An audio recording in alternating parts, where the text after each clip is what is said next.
李梅是被气死的，她带着2个年幼的孩子被夫家丢弃在了逃荒的路上，在这冰天雪地里又冷又饿，她一时气急攻心，栽倒在雪地里，就再没起来。江春月被冻醒后，发现自己竟然穿书了，穿到了古代一个不知名的朝代，成了2个孩子的娘，还是个名副其实的弃妇。她咒骂了半天原主的婆家人，虽然心不甘情不愿，可也只能接受现实。她一只手抱起小的，另一只手牵上大的，打算先找个地方避避风雪，然后再想能活下去的办法。只是如今禹州大雪成灾，所有人都忙着逃荒，她独自一人带着2个孩子，怎么才能活下去啊？老天有眼，让她很快看到了前面的一座破庙，刚好可以歇歇脚。她带着孩子快步走过去，然而这破庙门外寒风呼啸，庙内4面墙壁倒了一大半，屋顶也被积雪给压垮了，寒风呼呼地往里吹，江春月冷得直发抖，却找不到一处可以躲避寒风的地方。而旁边的小男孩却突然倒在地上，看样子应该是昏迷过去了。江春月连忙喊道：“醒醒啊，你快醒醒，不能睡，千万不能睡啊！”而那小男孩虚弱地睁开眼睛，泛白的嘴唇全是裂口，他小声喊道：“娘，我好冷。”我知道，你别急，我马上就想办法。江春月急得团团转，自己冻死也就罢了，可这2个孩子咋办？他眼睛一红，赶紧打起精神，在破庙的四周寻找起来。但这荒芜的土地庙里什么都没有，唯一找到了几块被雪水浸湿的木板。在这极端寒冷的天气下，想要用这木板点燃火堆，简直是太难了，只能再想其他办法，或者找一找可以保暖的东西，就算只是能挡风也行。然而就在这时，他的眼前突然弹出一个对话框，叮，检测到3块相同的木板，请问是否要消除奖励1文铜钱？江春月激动得差点忘记了呼吸，救命的东西到了，太好了，真的太好了。他虽然不明白这个系统是什么意思，但是能用几块潮湿的木板换取1文铜钱定然是好的。江河玉立即点击同意消除。与此同时，系统再次提醒账户余额1文铜钱。等了半天，铜钱也没出现在他手中，什么意思？他心里很是焦急，便开始满脑子研究起系统。随后发现，刚刚到账的1文铜钱却在系统的账户里，也就是说，这1文铜钱只能在系统商城里买东西，并不能变成现实里的钱。1文铜钱刚好可以买到一个馒头，可江春月现在除了馒头以外，还需要保暖的东西。毕竟2个孩子都快要被冻死了，得赶紧赚钱才行。对，继续找木板。江春月感觉到了希望，哪怕自己依旧冷得不行，可内心却高兴了很多。只要能赚到足够的钱，他就能救下2个孩子。接下来就开始狂翻寺庙。检测到3块相同的木板，请问是否要消除？奖励1文铜钱。检测到3块相同的木板，请问是否要消除？奖励1文铜钱。江春月疯狂消除，最终4庙都翻了一个底朝天，可也只凑够了6文铜钱，可还是不够。江春月神色担忧，如今光是消除木板可不行，定然还有其他的办法才对。感觉这和他玩的消消乐很像，只要消除同样的物品就能得到奖励，那是不是也可以拿其他东西试试？江春月赶紧跑回原来的位置，找到自己落下的包裹，而包裹里面还有几个已经发黑变硬的糙面馒头，以及一捆野菜和一个破碗。东西不是很多，但在江春月触手拿到3个糙面馒头时，果然系统开始提醒了。叮，检测到3个黑面馒头，请问是否要消除？奖励6文铜钱。江春月一喜，又伸手拿出那捆野菜。叮，检测到大量相同野菜，请问是否要消除？奖励25文铜钱。太好了，江春月兴奋极了，他已经凑够了37个文钱，应该可以买一些东西。他连忙翻开系统商城，先买了一个热乎乎的白面馒头，虽然馒头吃起来很噎，但好歹是热乎的东西。柱子，快吃点东西。江春月将那快要昏睡过去的孩子晃醒，可那孩子半昏半睡，明明手里拿着馒头，手指却僵硬的根本拿不稳，只能用一双满是冻疮的小手捧着。江春月看着心疼，满满的都是无力感，只想快点将这2个孩子养好。而柱子半垂着眼睛，明明已经不太清醒，可他还想着自己的娘也饿着肚子，便小心翼翼地捧着馒头递到江春月的嘴边。娘，你吃。江春月心软得一塌糊涂，但还是强硬着说道：“你先吃，娘现在还不饿。”他将那双小手给推了回去，柱子只能乖乖点头，小口小口地吃着馒头，热乎的东西到了嘴里，他才感觉自己像是还活着。江春月抿抿唇，赶紧继续在商城里购买需要的东西。首先是保暖的物品，毛毯、棉被、厚棉袄，这些东西太贵了，最便宜的小孩棉袄也要50文钱，他暂时还买不起，就想着有没有什么东西能隔离寒风。忽的他想起了一样东西，很适合现在使用。江春月连忙搜索购买。花，东西瞬间出现在破庙中，是一张大棚使用的塑料膜，原本是种植大棚蔬菜用来保温的东西，但现在刚好可以拿来使用。江春月舍不得买太多，就买了一张宽1米、长4米的，花了4文钱。他连忙将破庙里的供桌搬到角落，然后又用塑料膜将四周全部缠绕起来，形成一个封闭的挡风屋。因为供桌不大，这塑料膜也刚好够用。江春月待在里面，只能缩着身子，但却很适合2个孩子躲避。他转身叫柱子躲进去，柱子过来，赶紧进去。柱子木讷的点头，摇摇晃晃的站起身，开始往供桌里面钻。接着，江春月伸手摸了摸柱子的额头，还好并未发烫，就是全身被冻伤，意识有些昏昏沉沉，应该是染上了风寒。而他怀里抱着的孩子，全身滚烫，小脸通红发紫，已经是出气多进气少，明显情况已经不太对了，所以得先给孩子退烧才行。江春月只能在系统商城里寻找，还好什么都有，儿童不落分，23文钱，他一咬牙，花钱买了下来。一盒红色药水立刻出现在了眼前。江春月连忙将药瓶拿起，然后根据上面的提示，将药水喂进小孩的嘴里，希望高烧能尽快退下来。为了赚取更多的铜板，他必须出去，只能将手里的孩子放在柱子怀里。柱子，抱着你弟弟，娘去外面找点吃的东西。目前他的系统里还剩9文钱，除了能买些基本的吃食，其他什么也买不了。所以江春月想出去找找，看还有没有能消除的东西。2个孩子都病了，光吃退烧药没用，还得吃点其他药，保暖和热水的问题也得解决。但这些事儿全都需要铜钱去购买。可柱子却以为娘不要他们了，瞬间眼睛泛红，嗓音哽咽的连忙说道：娘求你别走，柱子不饿，柱子不吃，柱子想和娘在一起，娘好不好？江春月知道孩子这是误会了，但也不怪柱子，毕竟他们刚被人抛弃，自己亲生的爹都不要他们2个了，再被自己的娘抛弃也不是不可能。他无奈地哄着柱子：别怕，娘不是要走，娘只是去寻找点吃的，你在这里等着娘，娘一定回来，好不好？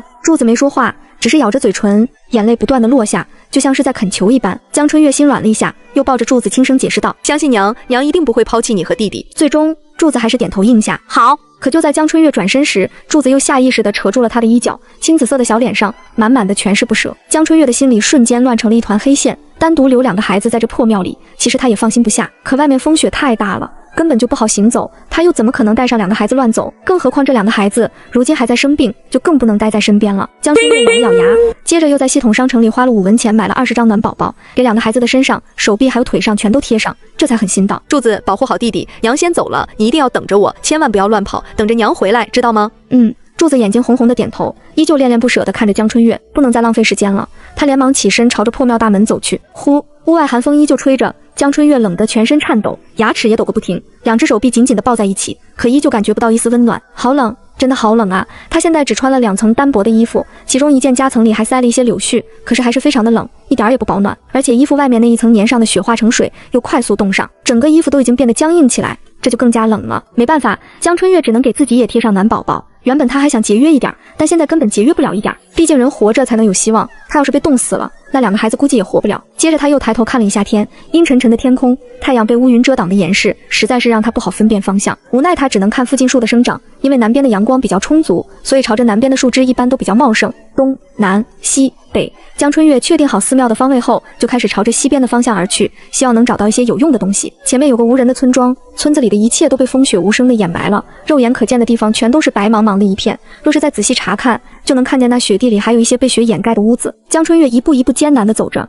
他每走一步，积雪就响起嘎吱嘎吱的声音，2条腿就像是2根木头一样，操控起来极为不方便。很快他就看到了那些埋了一半的房门，太好了！江春月一喜，有屋子的地方定然就有可以消除的东西，也不枉费他走的这一个时辰。他连忙快速靠近，可就在靠近房门边缘时，江春月立即感觉到地面下沉了一点，他瞬间紧绷着身子不敢乱动。如今积雪太厚，掩盖了房子，而他在房子附近也不知道脚下踩的什么东西，万一积雪压垮了他，跟着一起掉下去咋办？若只是摔一跤还好，就怕积雪里有木刺。江春月越想越觉得后怕，他连忙放缓步子，然后小心翼翼地靠近房子，这才去打开房子露出一半的窗户洞。咔嚓咔嚓，江春月用力地搬动着窗户上的木块，好在村里窗户上的木架都不怎么结实，多用力搬动几下，窗户就破了一个大洞。然而下一秒，就见那些积雪就像是突然找到了突破口一般，瞬间冲垮了整个窗户。江河玉不小心也跟着积雪一起滑了进去，哎呦嘶！他吃痛了一下，没想到窗户上的碎木块竟然划破了他的手掌。可江春月也没工夫在意这点小事儿，赶紧起身在屋子里搜刮起来。但让他失望的是，这屋子早就空空如也。村里人节约，家中本来就穷，若是全村跟着一起逃荒，大概是能带走的全都带走了，哪会便宜路过的其他人？也就只剩下带不走的桌椅，还有床柜子等那件物品。江春月也不气馁，能有些东西也算不错了，只要能凑齐3样物品，他就不会亏。继续搜查，但因为大雪掩埋了一半的屋子，屋中光线不怎么好。搜查完主屋，就出门走向堂屋。好在运气不错，总算收集到了4条木凳。检测到有3条相似的木凳，请问是否要消除？奖励50文铜钱，竟然这么多！江春月高兴极了，没想到消除3条木凳竟然可以奖励这么多铜钱，他立即点击了同意，50文铜钱瞬间到账。有了这一笔钱，他总算可以给孩子买一身厚棉袄了。江春月的心中立刻有了动力，继续在屋子里查看。可惜村里的房子除了堂屋和主屋连通了以外，其他的房子都得单独进入。也就是说，江春月想要去别的房间查看，就得先从这个屋子里出去，再从其他窗户或者大门进入。这个问题倒是不难，难就难在木板床和柜子还有桌子这种大件物品不好搬动，那他又怎么能凑够3件物品？江河玉先去试着搬动了一下木桌，这个倒是能搬动，可是东西太大了，他又怎么能搬出屋子？难道要把大门全部拆了？就在他犹豫不决时，原本搭在木桌上的手下一空，那木桌竟然凭空消失了，怎么回事？江春月一惊，随即又想起了一个可能，他赶紧打开了系统商城，果然，就在账户那一栏看见了一个系统背包，背包里只有20个空格，而那木桌正好就占了一个空间。江河玉又激动又兴奋，没想到系统还自带背包，那还有什么好担心的？他立即将那张木床还有柜子全部收进背包中，接着又从之前进入的窗口爬出去，再用同样的方法进入其他房间，果然又收集到了一张木床和一个柜子。如此，他用这样的办法又进入了第2家寻找物品，成功凑齐了3张木床和柜子。发财了，发财了！江河玉高兴不已，立即就准备去第3家。可当他在打开了第3家的窗户，就见昏暗的房间内铺满稻草的木板床上，竟然还躺着一个人影啊！江春月被吓得一屁股跌坐在地上，内心的恐惧不断上升。他该不是遇见别的逃荒者了吧？但他在窗户外，动静那么大，屋子里的人都没有反应，难道是对方睡着了？江春月的心里打起了退堂鼓。她一个女子在外，特别是如今的禹州，不仅雪灾，更是山贼土匪横行的时代。若是不小心被人抓住，最好的命运就是一死，最惨的就是生不如死。所以她得更加小心，千万不能被人抓住才是。江春月心里紧张的不行，却不得不放缓身子，打算快点离开这间屋子。可是她每走一步，积雪都会发出嘎吱声，又怎么可能会不被人察觉？但让人意外的是，屋子里的人依旧没有动静。江春月疑惑地又朝屋内看了一眼，只是这一眼就吓得她背后发凉。江春月看到的竟然是个死人，老太太早就僵硬了，大概是因为全家人逃荒，她年纪太大，不适合一路奔波，所以才被独自留了下来。江春月的心情复杂，随后叹息一声，双手合十拜了拜，愿老人家一路走好。说完便转身离开。她不打算继续搜刮这间屋子了，毕竟大家都是可怜人，况且死者为大，能不打扰就不打扰了。她紧接着去了其他村民的屋子，毕竟要活下去就得收集物资，可私自闯入他人屋子，心中还是充满了负罪感，只能想着若以后有机会再回来补偿这个村子的人吧。他强忍着道德感，依旧努力地收集着物品，每凑齐3样，系统都会奖励他铜钱，而且他发现越贵重的物品，奖励的铜钱就会越多。如此，江春月总算凑够了680文。再看看天色已经暗了下来，他也应该返回破庙了，不然柱子就会真的担心是不是被自己的娘抛弃了。夜渐渐黑了，破庙外的风雪依旧，寒风仍然不断地吹着。躲在供桌里的柱子眼睛红肿，脑袋昏昏沉沉，他已经记不清自己哭了多少次了。柱子难过的缩了缩身子，再看他怀里的弟弟，脸色依旧难看，就像是活不了的样子。他伸出冻僵了的小手，放在弟的鼻子下，还有一丝微微弱的气息，看来人还没有死。弟弟，你说娘是不是也不要我们了？可惜小婴儿才9个月大，紧闭着眼睛，呼吸都显得很困难，根本就不明白柱子在说什么，更别提有什么反应了。但就在这时，屋外传来了极快的脚步声，柱子被吓了一跳，心中害怕又有些期待，连忙朝着破庙外的大门方向看去。只是供桌四周都被缠上了塑料膜，虽然塑料膜是透明的，但柱子在里面待的时间久了，呼出的气直接变成雾，遮挡了所有的视线。到底是谁来了？娘！他试探着喊了一声，接着就见供桌被人打开，露出江春月又担心又喜悦的神情。柱子，娘回来了。柱子惊讶地张了张嘴，满腹的委屈几乎都快溢出来了，可他还是强忍着眼泪点头。娘，你总算回来了。江春月心里一软，连忙伸手抱着孩子。他一个人带着弟弟在这破庙里等了几个时辰，也真是苦了他了。柱子饿了吧？娘这就给你们做吃的。娘，柱子不饿，柱子只要娘陪着就好。你这孩子！江春月哭笑不得，他心疼柱子的懂事儿，赶紧拿出提前买好的棉袄，是一件偏古风的袄子，料子很差，做工也一般，但胜在价格便宜，而且穿着也保暖。柱子，来，娘带回来的新衣服，你一件，弟弟一件。江春月笑着从柱子手中抱过孩子，又赶紧催促道：“赶紧换上试试。”柱子有些惊讶，浑浑噩噩的脑子也在这一刻清醒了一些。娘，这真是给我的吗？柱子有些不敢置信，点点头。你快穿上试试。好。柱子拿着衣服就往身上穿，但江春月想了想，又连忙阻止道：“等等，你先把身上的衣服脱掉，然后再穿新衣服。”好。柱子没有多想，还以为娘让他脱掉旧衣服是怕把新衣服给弄脏了，谁知柱子将新衣服刚穿上，江春月就让他把旧衣服也穿上了。来，柱子再把这2件旧衣服穿上，看能不能遮住新衣服。柱子不懂，但还是照做了。等他将旧衣服穿上后，新衣服包在里面特别暖和，就是外面的旧衣服太难看了，而且又脏又黑，一点儿也不好看。娘这样会不会把衣服弄脏了？他有些迟疑地问道。但江春月看着柱子身上的衣服下摆的位置依旧能露出新衣服的面料，他直接拿起自己的鞋底在上面蹭了蹭。娘！柱子大惊，新衣服怎么能这么糟蹋呢？江春月这才开始解释，柱子，咱们娘仨如今正在逃荒，若是穿着新衣服暴露在外，我们会被坏人盯上的，所以衣服就点脏点没关系，咱们只要能平平安安的就好了。柱子后知后觉，他赶紧点点头。娘，我知道了。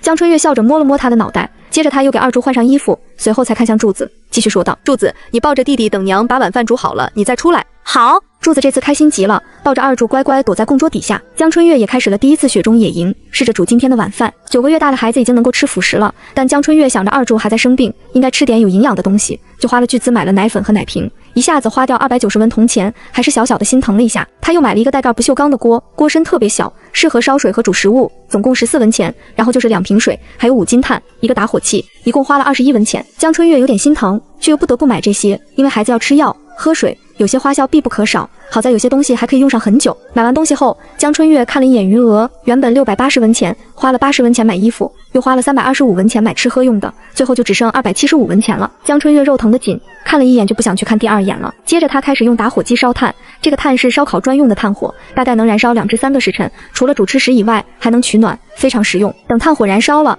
又在不锈钢锅里倒满水，放在炭火上，盖上锅盖，便可以等着水被烧开。不过为了不影响烧开水的时间，江春月还搬出了一张木桌，又买了10文钱的塑料膜，将木桌的4条腿缠上，只留了一面透风，就像是做了一个简易的帐篷。这样寒风就不会降低炭火的温度，烧水的速度也能加快，而且他也能在里面躲避寒风，不至于一直冷得发抖了。只是做完这些之后，江春月转头又朝另一边的供桌看了一眼，那供桌似乎是小了一点，两个孩子躲在供桌里面，转身都很费劲儿，更别提今晚睡在里面了。那趁着现在烧水的功夫，干脆把供桌也换成木桌，这样孩子们休息的空间也能大很多。想着，江春月便又拿出来了一张木桌，然后又买了15文钱的塑料膜，将4面全部缠绕上，但有一面是可以打开的，就像是一个开合的门帘。紧接着，他还将2张桌子并拢，前面的桌子下面烧着炭，后面一张桌子晚上用来休息。为了睡着暖和一点，江春月将搜刮回来的木板和稻草拿出来，在下面放了一层木板，又铺上一层厚厚的稻草，就这样东拼西凑，也算是一个简陋的家了。柱子，你快过来！江春月一边叫柱子，一边将二柱抱了过来，但柱子的情况明显不太好，人看起来迷迷瞪瞪的，二柱也开始发起了高烧。娘，我好渴。柱子嗓音微弱，吓得江春月瞬间失了方寸，连忙扶着柱子说道：柱子别急，娘在烧热水，一会儿就能喝了，你千万要挺住啊。因为柱子穿着棉袄，再加上木桌下面暖和，还有木炭燃烧着，他觉得舒服又温暖，困意不断袭来。江春月连忙哄着柱子，不能睡，这万一要是睡着了，永远醒不过来咋办？柱子，你再坚持一下，娘烧了热水，你先喝点，吃点东西再睡好不好？柱子乖乖的点了点头，努力的睁着眼睛。为了防止柱子睡着，江春月只能不断跟柱子说着话，总算是熬到了热水烧开。他倒出来一部分，先凉着，然后又给二柱冲了奶粉。至于剩下的热水，江春月将3个馒头撕碎丢进锅里继续煮着。来，柱子，你先喝。柱子的眼睛都快合上了，但他听娘的话，足足喝了大半碗热水。江春月也赶紧给二柱喂奶，只是小家伙的情况不太好，喝了几口就开始吐了。哎呀，这江春月急得不行，自己确实没有带过小孩的经验，完全不知道该怎么办，只能将奶瓶放在一边，打算先喂点馒头煮成的糊糊。一番折腾下来，江春月累得够呛，好在柱子喝了一碗糊糊，二柱也喝了小半碗，也没再吐，总算是不担心他们饿肚子了。接着，江春月又买了一些儿童感冒风寒吃的药，给柱子和二柱都喂了些，至于有没有效果，那就只能听天由命了。倒腾完这些，两个孩子躺在稻草上都睡着了。江春月忙活了好几个时辰，他也又累又饿，为了不让孩子受苦，他一直忍到了现在，这会是有些绷不住了，耸了耸鼻子，眼泪不由得流了下来。他本来是个好好活在和平世界里的人，突然就穿进了这里，不仅被渣男抛弃，还被迫照顾2个孩子，又累又饿，委屈死了。可光委屈也就算了，还不能改变一切。他重重地叹息了一声，开始调整了一下心态，如今能做的就是努力活着，带着2个孩子一起活着。他重新烧了热水，又买了一个馒头，吃上了今天的第一顿饭。夜里凉，江春月也给自己买了一件棉衣，花了85文铜钱，剩下只有121文了。哎，明天再努力吧。江春月安慰着自己，也钻进了后面的木桌里，抱着2个孩子睡觉。真的是太冷了，根本睡不着。没办法，又花了95文买了一件厚厚的毛毯，搭在3个人的身上，这才缓缓地睡着了。至于余额嘛，不提也罢。次日清晨，破庙外依旧风雪漫天，但被塑料膜包裹的木桌下却异常的热乎。江春月躺在稻草上，迷迷糊糊听到身边有一阵响动，吓得他瞬间睁开眼睛，连忙起身朝四周看去。只见木桌下，柱子呆坐在旁边，眼睛好奇地往四处看，似乎是很疑惑的样子，像是不记得昨天了。江春月松了一口气，开口问道：柱子，你怎么起来这么早？柱子并未回答，反而好奇地指了指塑料膜。娘，这是什么东西？江春月一愣，柱子怎么会问这个问题？但仔细想想，昨日柱子生病，脑袋昏昏沉沉的，自然不会在意太多。可今日柱子问了，定是风寒也减轻了不少，所以才对周围的事物好奇起来。江春月有些纠结自己应该怎么回答柱子的问题，但考虑到以后他拿出来的东西只会越来越多，柱子不可能察觉不到，还是属实说吧。柱子，这个叫塑料膜，是可以挡风保暖的东西。柱子点点头，又转头看了看木桌。娘，这个木桌也是你带来的吗？江春月略微思考一番。柱子，娘给你说个秘密好不好？娘，什么秘密呀？江河玉指了指木桌，就是娘怎么把木桌带回来的秘密，但不能告诉别人，你明白吗？他准备告诉柱子一些事儿，但不是所有的，毕竟系统商城空间无论是哪一样，若是被有心人知道了，那都会带来不小的麻烦。可若是不给柱子讲明白，一是柱子会一直好奇，二是柱子会对其他人没有防备，万一在无意识的情况下，将他可以随时拿出东西的秘密告诉了别人，那就真的是惹祸了。所以江春月挑不重要的说，并且要把后果也说得清清楚楚。看着江春月一脸认真的神色，柱子也变得紧张起来，连忙点头保证。娘，你放心，柱子一定不会将秘密告诉别人。那就好。江春月点头，继续道：柱子，娘有一个别人看不见的包袱，这个包袱能装很多东西，有水，有馒头，还有这些桌子，娘都能装进去。但这个秘密一旦被其他人知道了，本领就会消失不见了，包括你爹阿奶全都不能说，知道吗？柱子闻言微愣，又赶紧乖乖的点头。娘，我一定会守住秘密的，不告诉任何人。只是再次提起爹和阿奶，柱子心里还是特别的难受。已经6岁的他永远记得爹和阿奶抛弃了他和弟弟，他再也不想见到爹和阿奶了，而这些人也不再是他的亲人。柱子在心里默默的记恨着，他以后只会跟着娘，长大了也会一直保护娘。想着想着，柱子鼻子有些发酸，但又不想让江春月担心，便连忙用手揉了揉自己的眼睛，不让眼泪落下。而江春月看得心软，他想不明白，这么乖的孩子，那个渣男苏惊鸿怎么就能舍得抛弃？难道就为了那所谓的爱情吗？哈哈，江春月真的很想笑。假如苏惊鸿也是重生的，必定不甘心上一世的结局。女主拥有过好几个男人，却唯独不选他，所以这一世他选择提前抛弃妻子，就是为了给女主腾出位置，好让女主能选择他。这可能吗？江春月伸手摸了摸柱子的头，既然渣男不要他们娘仨了，那他们也不稀罕，也不要这个男人了。安抚了一会柱子后，江春月就打算起来煮些吃食，毕竟人是铁，饭是钢，一顿不吃饿得慌。他立即从毛毯里爬了出来，瞬间就觉得2条腿有些冷，想想昨天只买了棉衣，裤子依旧是单薄的，不冷才怪。看来今天还得努力多赚些钱回来才行。他无奈地摇摇头，钻出木桌，进入另一个木桌下面，然后用剩下的银钱买了水和馒头，打算给二柱煮馒头糊糊。而他和柱子就喝热水啃馒头，点燃炭火，小铁锅架上去，咕咚咕咚咕咚，没一会儿水就烧开了。江春月先是倒出一半的热水，叫柱子出来吃，剩下的热水继续煮馒头糊糊。一番折腾下来，已经是半个时辰后了。等吃完饭后，给柱子和二柱喂了药，又查看了一下2个孩子的情况。别看柱子年纪小，身子瘦弱，但吃了2副药后，风寒已经好转了不少，就只剩一点咳嗽而已。至于二柱就有点愁人了，依旧一副萎靡不振的样子。小家伙吃了糊糊，又乖乖喝了药，还是迷迷糊糊的继续睡觉，看得让江春月担心不已。柱子，今天娘还得出门，你就在这儿保护弟弟，等娘回来好吗？娘，我知道了，我一定保护好弟弟。柱子乖巧的点点头，比起昨日的惶恐不安，今日他对江春月信任了很多，知道娘不会抛弃他和弟弟，所以哪怕依旧是不舍，也选择乖乖听话。江春月暖心的一笑，给2个小家伙贴了暖宝宝，又叮嘱了几句，这才钻出木桌，朝着破庙外走去。呼呼呼，今日的寒风依旧很冷，带着白色的雪花肆意的胡乱飞舞着。江春月打了个冷战，双手抱着手臂继续出门，目标依然是那个无人的村子。昨日他只搜了5、6户人家，今日早早出门，定然要将剩下的屋子全部搜查完。毕竟他现在只剩下几文钱了，若是要带孩子离开破庙，那他还得再赚一些钱，不然下次想凑齐能消除的东西，不知道是什么时候了。江春月继续朝着无人的村子走去，可他不知道的是，已经有人在远远的地方盯着他们了。与此同时，距离无人村子很远的另一边，也有一行人正顶着风雪赶路中。只见那群人中有老有少，拖家带口的行走中，明显也是一个村子的人，正朝着福州的方向逃荒而去。可很快就见队伍前方有一名青年男子骑着一匹黑马，急冲冲地朝后面跑去。等见到另外一名样貌俊朗的男子后，他立即喊道：陆哥，刚刚狗子去前面查看了一下，大概2、3个时辰后就应该到新人村的位置了，我们可以暂时过去休整一下。还有张婶子和李大伯家的几个孩子都病了，听黄老爷子说，这些人最好别继续赶路，得赶紧吃药休息才行。而被叫陆哥的男子一袭月白色长袍，温润儒雅，有着书生的书卷气息，可他的眉宇间却又多了一丝冷冽。他神色淡雅如常，只是低声说了一句：好，我知道了。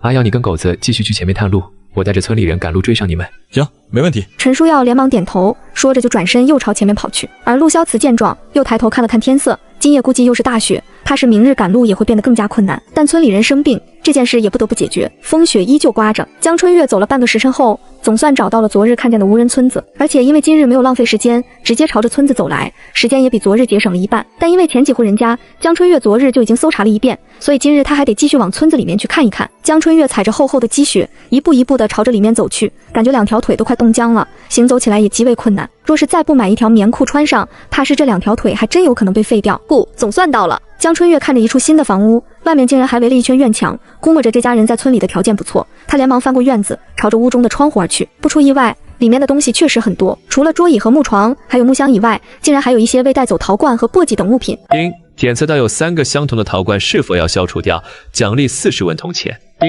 检测到有3个相同的簸箕，请选择是否要消除掉，奖励25文铜钱。当然要了。江春月立即选择消除，系统也跟着提醒65文铜钱到账。总算又有钱了，这没有钱心里还真不踏实。江春月脸上带着笑意，虽然之前明明说过，等自己一有钱就买棉裤，可真当账户里有钱后，他又有点舍不得用了。但舍不得孩子套不住狼，只有身体才是本钱。为了避免自己的腿真的会被废掉，江春月一咬牙，还是给自己买了一条棉裤，接着又买了一双厚袜子和一双黑色加绒的绣花鞋。等全副武装之后，江春月才觉得自己像是活着，没有那么冷得发抖了。有了保暖的衣裤，江春月收集物品的速度也越来越快。虽然手脚依旧笨重，但好歹比之前快了很多。等搜索完这一家后，他又立即换另外一家收集，也好在村里的房屋修建的都比较靠近。不到1个时辰的时间，江春月就又有600文铜钱了。看来今天他估摸能凑齐1000个铜板。而此时村子的村口处，另外一行逃荒的人，只有陈书耀和李少狗两人骑着马在前面探路，提前到达了新人村。只是如今的新人村早被风雪掩盖了一半，已经不是当初他们曾经见过的样子。耀哥，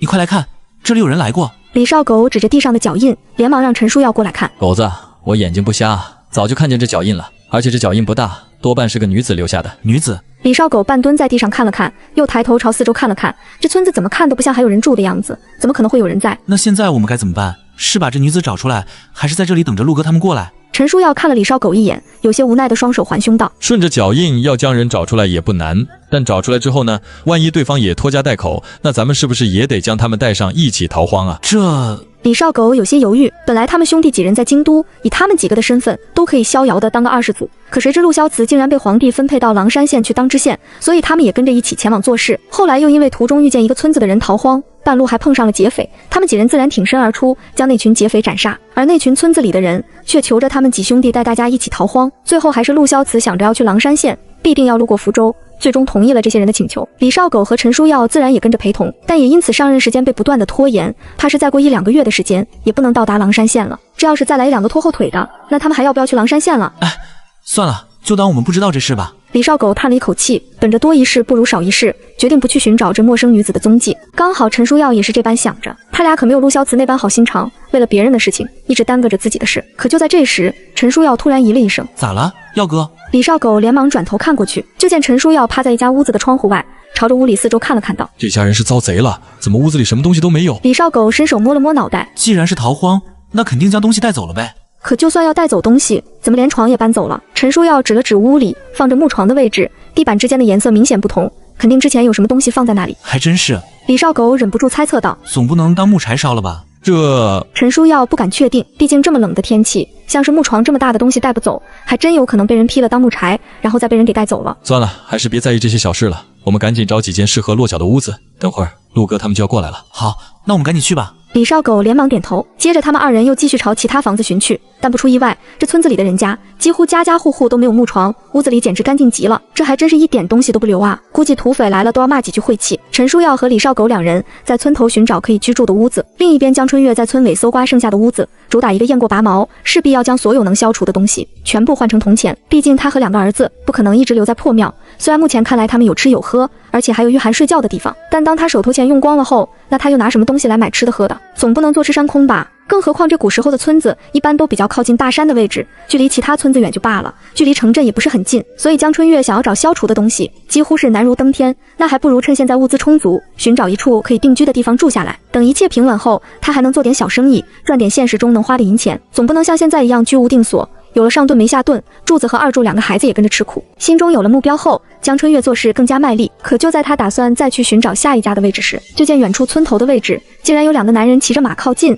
甚至还在附近的房子搜查起来，明显是有问题的样子。难道也是来寻找物资的？江春月不敢确定，但想着对方只有2个人，而且距离还有些远，不如偷偷的把剩下房子搜查了，就赶紧绕道离开。可他想法是好的，现实却是骨感的。江春月一边继续搜查，一边躲避外来的2个男人。谁知那村子入口处不到1炷香的时间，竟然又陆陆续续来了一大堆的人，看着有老有少，估摸着也是逃荒。恰好路过这个村子的人，吓得江春月赶紧找地方躲起来，小心翼翼地朝远处村口看去。来人还挺多，至少有30几人的样子。那他也不太方便继续在村子搜集物品了，毕竟他现在只有1个人，做什么事情都必须小心。万一这群逃荒的人并不是什么好人，那他的安全就难说了。江春月想着，就打开系统账户看了一眼，今天赚的铜钱还不错，已经有1367文钱了。若只是吃喝，这笔钱倒是足够花销一段时间。刚好这个村子也搜集的差不多了，那他也该早点离开了。打定主意后，江春月便想着赶紧离开，但这个村子的地形不算平整，若是要离开的话，势必要路过一些房屋，而他正好可以从这些房屋后面绕过去，避开这些人的视线。江春月连忙弓着身子，快步走到另外一所房子的屋后，接着又朝其他屋子后面靠近。与此同时，村头那群逃荒的人，其中有几个男人正朝附近屋子里走过去。当他们看见屋内空空如也时，眼神瞬间落寞了几分。只见其中一个男人摇了摇头，难受地长叹了一声。人群中，陆萧慈见状后，也只是淡淡开口道：“先腾几间屋子出来，让老人和小孩休息，你们再去其他屋子看看吧。”好，其他人连忙应声。随后，这群人中流了4、5个汉子，开始清理屋子外的雪，又扶着老人，带着孩子进屋子休息。女人们则是熟练地搭灶烧水，准备全家人的吃喝。这时，原本在其他地方探路的陈书耀和李少狗回来了。陈书耀赶紧说道：“陆哥，我们查看过了，这一片的村子几乎没留下什么东西。”是啊，搬空的可干净了，就连一根木头都不留。李少狗也跟着点头。他们兄弟2人本以为村子也就几户人家，把屋里的床铺柜子搬走，结果没想到家家户户都是如此，还怪团结的嘞。陆萧慈眸光暗了暗，随后朝附近的房屋看了看道：“罢了，狗子，你带人去试试，看能不能将门窗卸下来，节约一些柴火也是好的。”好，没问题。李少狗连忙应声。很快就见一个拄着拐杖的老头慢悠悠地走到陆萧慈跟前道：“陆公子，村里还有人病着，你看要不要让人去寻一些草药回来？不然小老头我光有医术也无法施展啊。”陆萧慈抿唇，随后开口道：“我想想办法。”但这冰天雪地里，想要寻找药草实在太难了，哪怕他是陆萧慈，也不可能随随便便就找得到药草。而黄老头见此，也是无奈地摇头道：“陆公子宅心仁厚，可惜生不逢时啊。”说完，黄老头就转身默默离开了。陆萧慈闻言，眸光沉了沉，他宅心仁厚倒是一个难得的词，可惜他并不配。这时陈书耀凑上前问道：“陆哥，你怎么了？”“没什么。”陆萧慈转头看向他道：“阿耀，你去找几个人去附近寻一下，看能不能找到一些药草回来。”“哦，知道了。”陈书耀也连忙应声离开。见此，陆萧慈也没有闲着，也打算在附近看看这村子里有没有能用上的东西。但就在这时，只见远处有一团灰色的东西飞快地从房屋之间晃过，也不知是什么东西。陆萧慈微微蹙眉，随即就抬脚朝那边去。一处房子屋后，江春月趴着身子，正朝着不远处的一行人看去。如今村子来的人越来越多，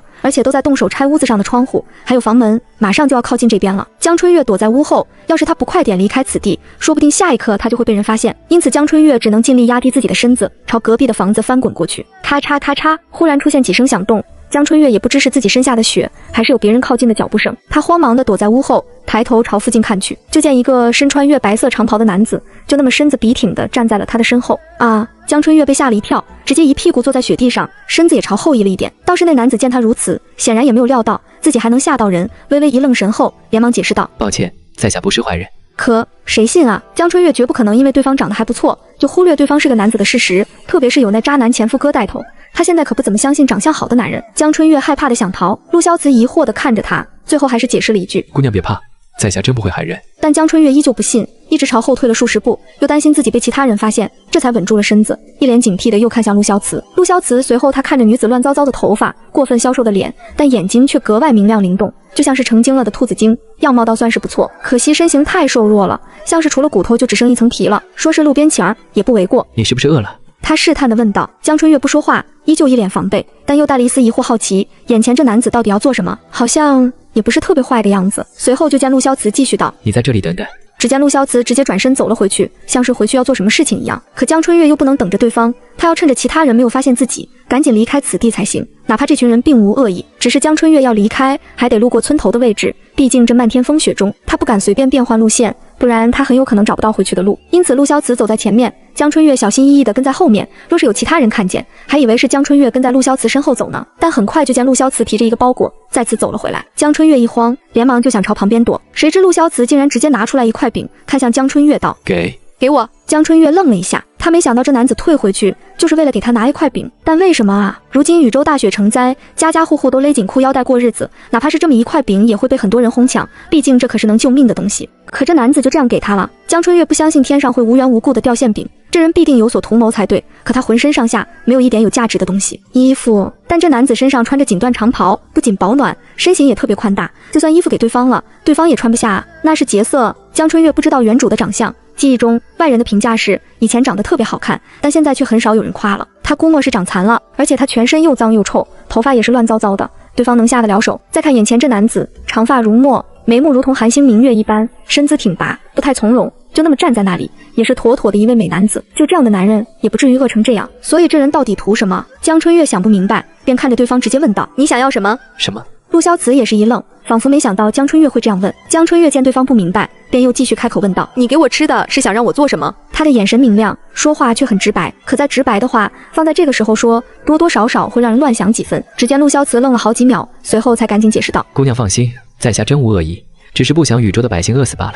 江春月怎么也没有想到，对方竟然给他这个答案。他已经很久没有听到这么光明伟大的话了。毕竟要当一个好人，真的很难很难，甚至还会丢掉自己的性命。所以在原来的世界里，已经没有人愿意当好人了。这时又有一个男子发现了这边情况，焦急忙慌地跑了过来。陆哥，来人正是陈书耀。当他看见陆萧慈身前还站着一名陌生女子时，立即就猜到这是他跟狗子发现的那名女子。陆哥，你怎么又把自己的口粮给别人？难道你想饿死自己不成？陈书耀气得不轻，更是有些烦躁地看向江春月。本来带着一个村子的人逃荒就已经很麻烦了，现在又多了一个女人，而且看他两手空空的样子，估计也没多少吃的，所以陆萧慈才想给对方吃食。但他们带的粮食也不多，万一在路上吃光了咋办？陈书耀越想越气，就想把饼拿回来，谁知陆萧慈却阻止道：阿要不可。陆哥，陈书耀气得不行，心头万般不愿意，但还是停了手。就见陆萧慈又看向了江春月道：拿着。而江春月抬头看向他，有种说不出的复杂，随后缓缓开口道：你不觉得自己很傻吗？傻？陆萧慈一愣，他还是第一次听见有人会这样形容他。而陈书耀却已经不客气地对道：你这女子真是好不讲道理，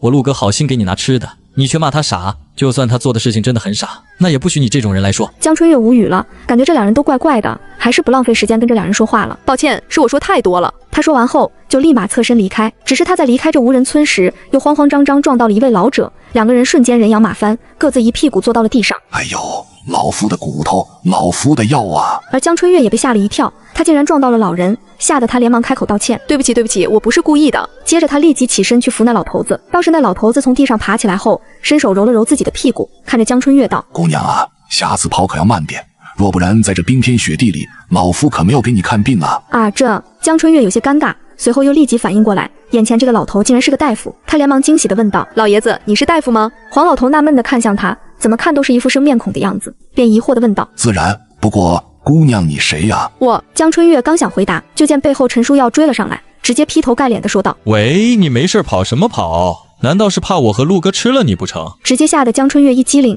也来不及说太多，赶紧转身就跑了。倒是陈书耀摸了摸脑袋，一脸莫名其妙，这女人到底跑什么啊？一路原路返回破庙中，已经是半个时辰后了，而且天色也渐渐暗了下来，估摸着再过不久天就彻底黑了。娘，你回来了。柱子听见破庙门口的动静，赶紧从木桌下爬了出来。江春月看向柱子，缓缓地松了一口气，随后又故意笑着说道：而且今天娘还带回来了好吃的东西。好吃的东西？柱子一脸好奇，随后江春月就从空间里拿出2个热乎乎的肉包子，快拿去，娘可是带了很多回来。真的？柱子高兴极了，虽然他比同龄的孩子懂事多了，但到底也才6岁，还真以为江春月出去一趟就能带回来许多肉包子。他拿起一个包子就咬了一口，肥肉的汁水很足，配上切碎的豇豆，吃在嘴里太美味了。好香啊，娘，你也赶紧吃吧。柱子嘴里吃着包子，还不忘催促江春月一起吃，但江春月担心二柱的情况，便笑着说道：娘一会吃，先去看看你弟弟。听到说起弟弟，柱子脸上的喜悦就少了一半，他也连忙跟着爬进桌子下，对着江春月道：娘，今天弟弟一直在睡觉，不哭也不闹，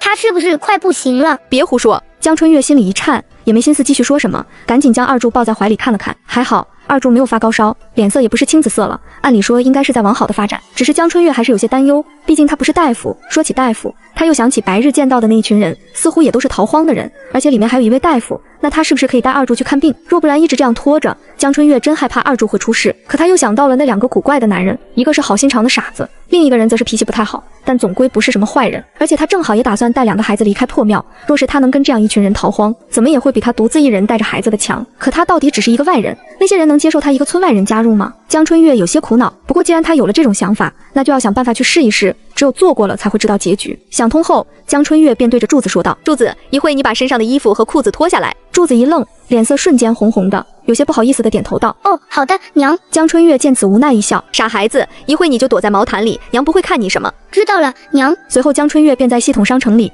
买了黑色的针线，打算将柱子的新衣服和旧衣服缝在一起，包括今晚买的棉裤也是。这样就算他们和其他逃荒者走在一起，别人也看不出他们穿的衣服到底是好是坏，最多看着厚实一点罢了。等给柱子缝好了衣服和裤子后，江春月又开始给二柱绣衣服，同样是将新衣服和旧衣服缝在一起，虽然缝得有点丑，但实用就行。接着他又继续给自己缝衣服，这一番忙活下来，就又是1-2个时辰过去了。不过最终的成果还是不错的。江春月重新穿好衣服，看着自己身上又破又旧的衣服，几乎和其他难民没什么区别。他们娘仨也不会那么惹人眼了。不错不错，我可真机智。江春月满意极了。随后他便给2个孩子做饭，还给柱子吃了包子，还喝了一些牛奶，正好给柱子补补身体，毕竟这孩子太瘦弱了。接着他又给二柱喂了一些馒头糊糊，至于他自己则是包子配着热水吃下，也算是将就一晚上了。吃完了晚饭，母子3人都在稻草上躺下，柱子连忙紧凑过来，挨着江春月的身边睡着，而二柱也在他的身边，2个孩子都紧紧地依靠着他。傻孩子，江春月一笑，将毛毯踏踏实实地盖在他们身上，而他自己累了一天，早就已经困了。不知不觉中，母子3人都缓缓地睡着了。清晨，天色刚灰蒙蒙亮，江春月早早地起来，开始给2个孩子弄早饭。随后他又想起昨晚的计划，打算今日去找那群逃荒者，看能不能加入其中，正好可以请那老大夫给二柱看病。只是在离开之前，他还得做一些准备，一是准备二柱的吃食，毕竟在路上人多眼杂，他不好拿出太特别的东西；二是给自己清理一下。当然也是因为人多了之后，他想清理自己身上的脏污，那就更加麻烦了。所以江春月先是烧了一大堆的热水，不仅给自己的身上擦洗了一遍，还给柱子和二柱的手脚、脸、身子也都擦了一遍。接着又用剩下的热水给柱子准备了牛奶喝，然后又花了20文钱买了山药和猪肉，打算给二柱做山药粥辅食。毕竟二柱病了，又在长身体的时候，不可能一直吃馒头糊糊。所以江春月只能煮些别的吃食备着了。柱子，你先把早饭吃了，今天我们就得离开这里了。好的，娘。柱子听话的端起牛奶碗喝了一口，甜甜的奶香味瞬间俘虏了他的味觉，他觉得这牛奶比他喝过的所有水都要好喝。接着柱子又拿起包子，大大的咬了一口，汤汁和肉香也散发出来，太好吃了。柱子一边吃着，一边觉得自己像是在做梦一样，他怎么也没有想到自己跟着娘差点冻死，结果峰回路转，如今还吃上了大包子。娘，我们真的要离开了吗？那我们走了，还能不能找到这样的包子？柱子有些舍不得问道。江春月闻言一笑，放心，只要有娘在，保证你什么时候都能吃到这样的包子。太好了！柱子高兴不已，小脸上也露出。江春月见状，也觉得食欲很好，干脆自己也一边吃着包子，一边继续给二柱煮山药粥，一直煮了大概有1炷香的时间后，山药猪肉粥总算煮好了。江春月煮的比较多，给二柱吃一部分，剩下的就放进空间背包中，这样下次拿出来时，不仅山药猪肉粥还是热的，而且还是新鲜的，就直接可以拿出来给二柱吃。当然，关于空间背包的使用，这还是昨晚江春月突然想起，用一个鲜肉包子放进空间做实验，等今早从空间里拿出来时，发现包子依旧是热的，而且味道也没变化，他才知道空间竟然还能保鲜，所以他也就放心使用了。除此之外，因为他们娘仨要离开破庙了，像是桌子、木板、稻草、不锈锅等物件，江春月也都舍不得扔，肯定都要放进空间里带走。只是虽然同样的物品只占一个空间，可不同的物品就得占好几个空间格子了，也还好是不分大小。因此江春月算了一下，他现在已经用了的5个空间格子，分别装了没有消除的柜子和床，还有陶瓷和簸箕、麻绳，现在还得给木桌、木板、毛毯、不锈锅、打火器，剩下的山药和猪肉，包括煮好的粥留下空间格子，大概要用8个位置。而他已经用的5个空间格子，加上一会要用的8个格子，那他就只剩7个空位了。还好，空间还算足够。等东西全部收拾后，江春月又买个背篓掩人耳目，将每日要吃的东西和水假装全背在身上，再用一些稻草盖住。只是这一个成人大小的竹背篓竟然要花50文钱，瞬间让江春月肉疼得不得了。而他本来就只有1367文钱，昨晚买的水和包子、馒头，2个孩子的棉裤和鞋，加上今天花的钱，算下来就只剩1163文钱了。就真的钱用得太快了。江春月微微叹息一声，将那刚买的背篓背在身上，身前不仅抱着二柱，另一只手还得牵着柱子。就他这个样子，怕是穿越界最惨的人之一了吧。柱子，走吧，我们该离开这里了。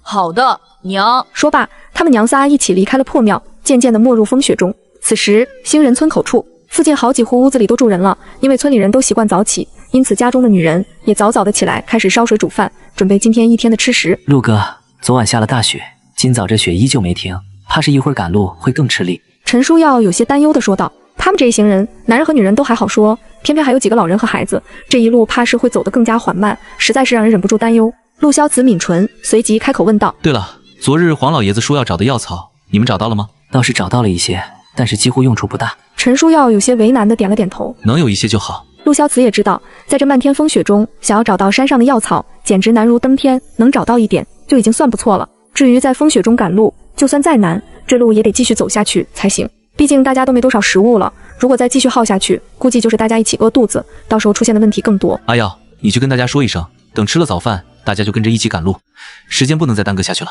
好，我这就去通知他们。陈书耀赶紧应声，转身就打算去找其他人，而陆萧慈也打算回临时住的屋子，收拾一下自己的东西。但就在这时，只见村口外不远处的雪地中，竟然出现了一个若隐若现的身影，而且距离还在不断的靠近中。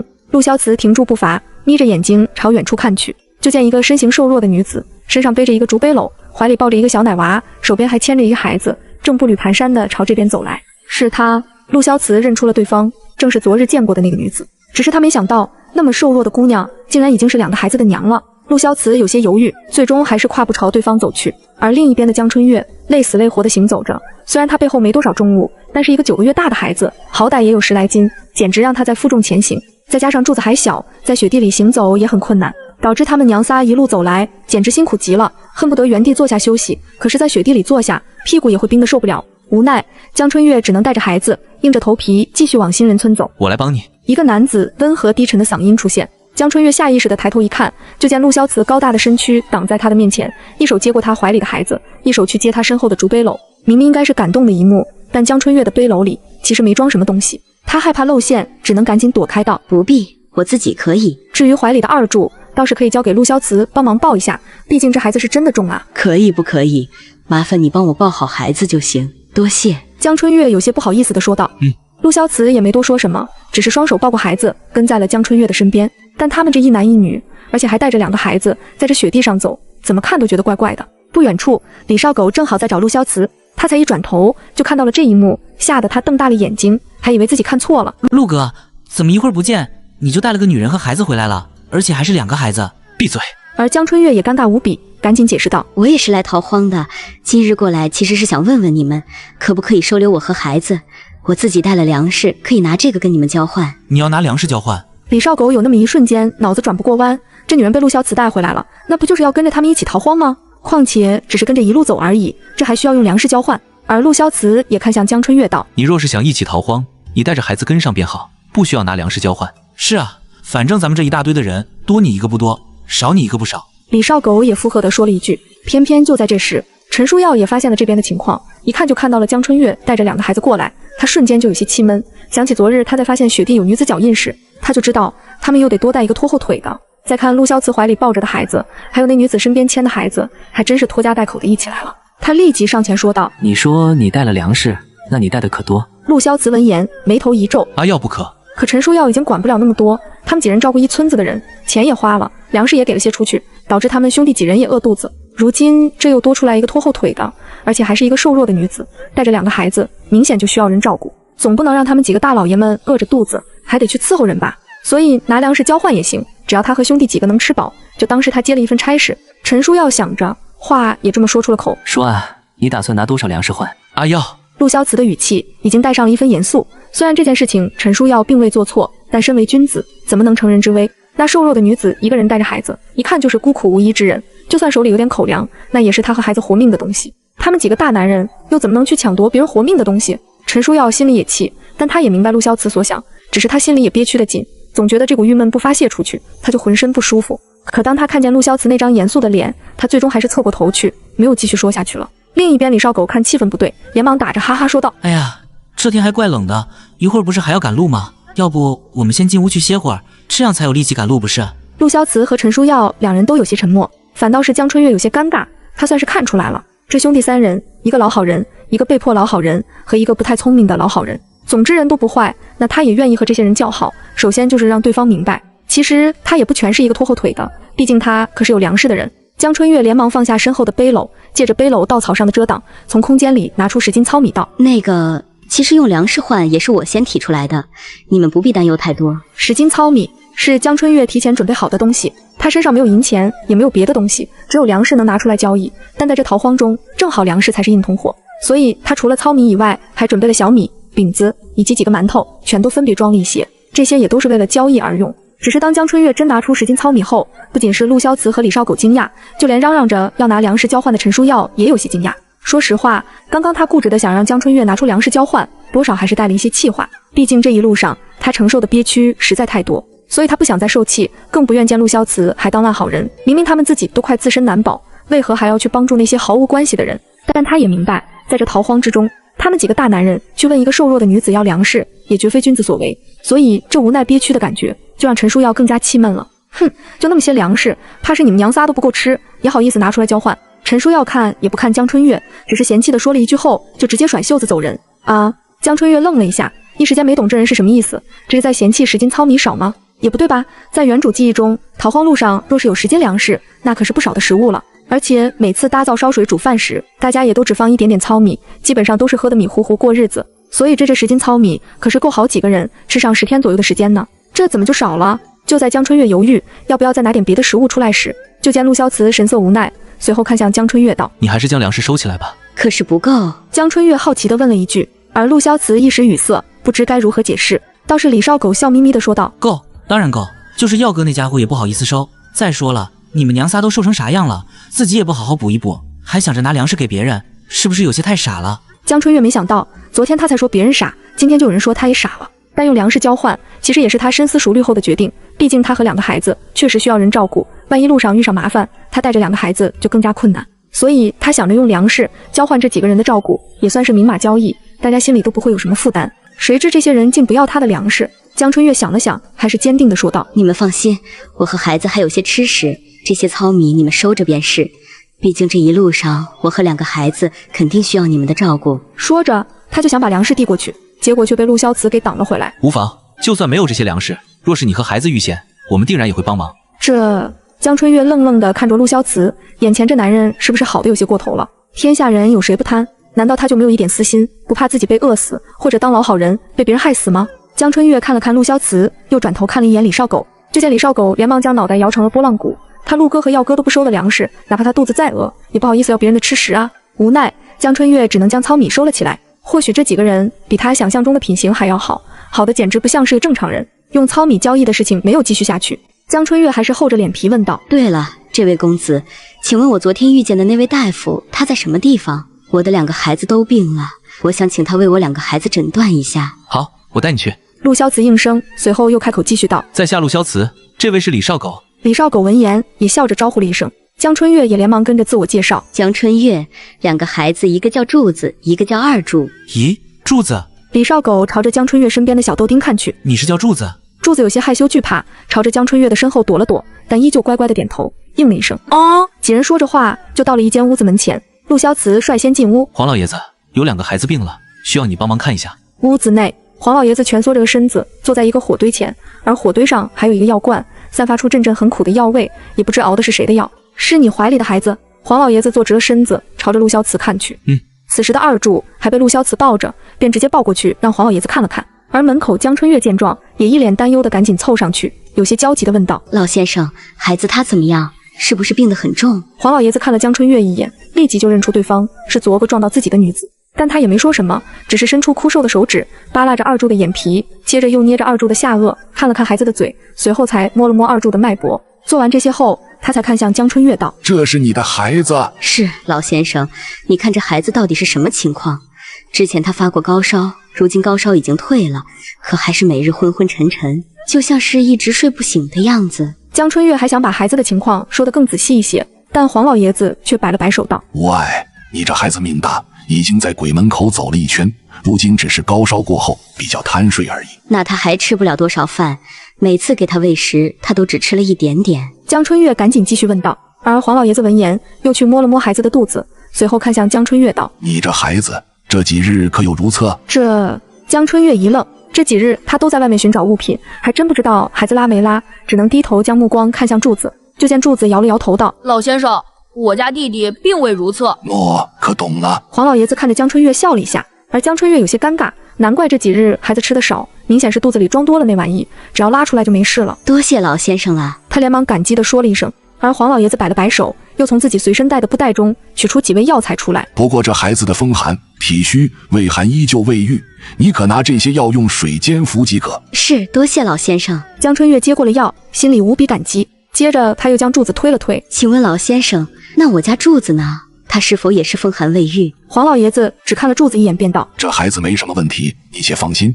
只是这风雪天体寒，若是能找到生姜，也可以贴在2个孩子的脚底驱寒。”“好，多谢老先生。”江春月闻言放心不少，接着赶紧从自己的背篓里拿出来一小袋糙米，还有一个面饼子，递了过去。“老先生，我家没什么银钱，就只能给点吃食当做问诊钱，可行？”黄老爷子依旧只是摆了摆手，并未多说什么，就继续蜷缩着身子盯着火堆上的药罐。江春月见状，便将糙米和面饼子放在一边，随后带着2个孩子出了屋。很快陆萧慈也跟了出来，看着江春月道：“你先去熬药吧，我们推迟半个时辰后赶路。多谢陆公子。江春月真心感谢，李少狗也热情地帮忙道：“看你没带其他东西，估计也没办法煎药，那就先用我们的水壶吧。”谢谢。江春月再次感激。如今得知两个孩子都没有什么大病，江春月瞬间放松了不少。拿到水壶后，江春月就找了一户人家借了柴火，准备给二柱熬药。只不过因为他是半路加入，所以总会有人朝他多看几眼，更是有人在他身后嘀嘀咕咕议论几句。但江春月都装着没看见、没听见的样子，依旧继续给二柱熬药。与此同时，坐在角落处的几个女人也在打量着江春月，更是偷偷的议论起来。哎，你们看那新来的女人是谁？怎么跟陆公子他们很熟的样子？切，那女人身边没有男人，估计又是盯上陆公子了，是个狐妹子，看起来就不是什么好人。行了，你小声点，别让人家听见。听见了又咋地？反正又不是我们一个村的人，我还怕他不成？几人越说越起劲，江春月想装听不见的都不行。就在他忍不住想发火的时候，这时就见一个年纪约莫30几的大娘好奇地打量着江春月，随后笑着问道：“这位娘子，你是哪个村子的人啊？”而江春月连忙收敛情绪，笑着回道：“我姓江，是叶家村的人。原本跟夫家一起逃荒，奈何两个孩子病了，我便带着孩子四处寻医，结果一不小心反而跟夫家走散了。”江春月没敢说实话，要是让这样一群人知道她是个被渣男抛弃的女人，指不定背后又得议论什么呢。而那些张望的人听到江春月如此说，倒也没有起疑，毕竟逃荒路上走散的人家也不止她江春月一个。倒是那大娘闻言，忍不住皱着眉头说道：“哎呦，那确实也太不小心了！你一个女人家家，要是在外面随便乱走，可是很容易出事的。”是啊，江春月笑了笑，好在有陆公子他们帮忙，不然我还真不知道怎么办。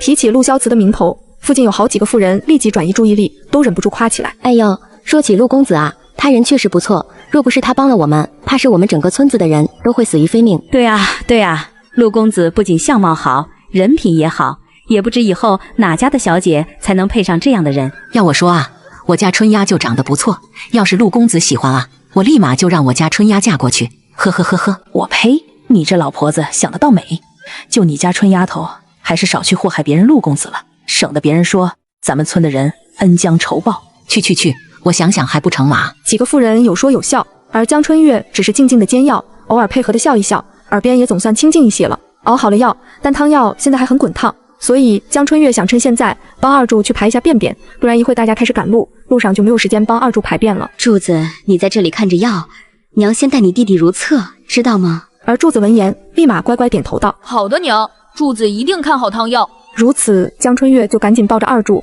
去院子另一边的茅房了。臭，真的好臭！茅房里，江春月第一次感觉到，原来一个小孩子排便竟然可以臭成这样，就像是发酵了好几天的粪水味一样，简直臭得无法形容。也好在二柱排便是拉在茅房里，不然江春月真的难以想象，这大雪天的，他还得给孩子洗屁股和尿布。排了便，江春月就将孩子抱了回去。二柱也从原本的睡梦中清醒过来，开始伸出小手，胡乱的四处乱抓，看样子像是舒服了很多。这臭小子！江春月失笑，接着又抱着二柱在屋里给他喂了药，将东西也收拾了一下。然而就在这时，门外突然有人喊道：“大家准备准备，要开始赶路了。”只见原本还在屋子里休息的所有人，全都开始收拾自己的东西，大包小包的扛在自己的肩膀上。江娘子，你也赶紧收拾一下，等会儿可别掉队了。之前和江春月说过话的大婶也在这个时候提醒了一声，江春月连忙感谢道：“多谢刘婶提醒，我马上把东西收拾好。”行，那我先去外面了，你也赶紧出来。刘婶笑着说道：“好。”江春月应声，接着将还未喝完的药全部倒进碗里，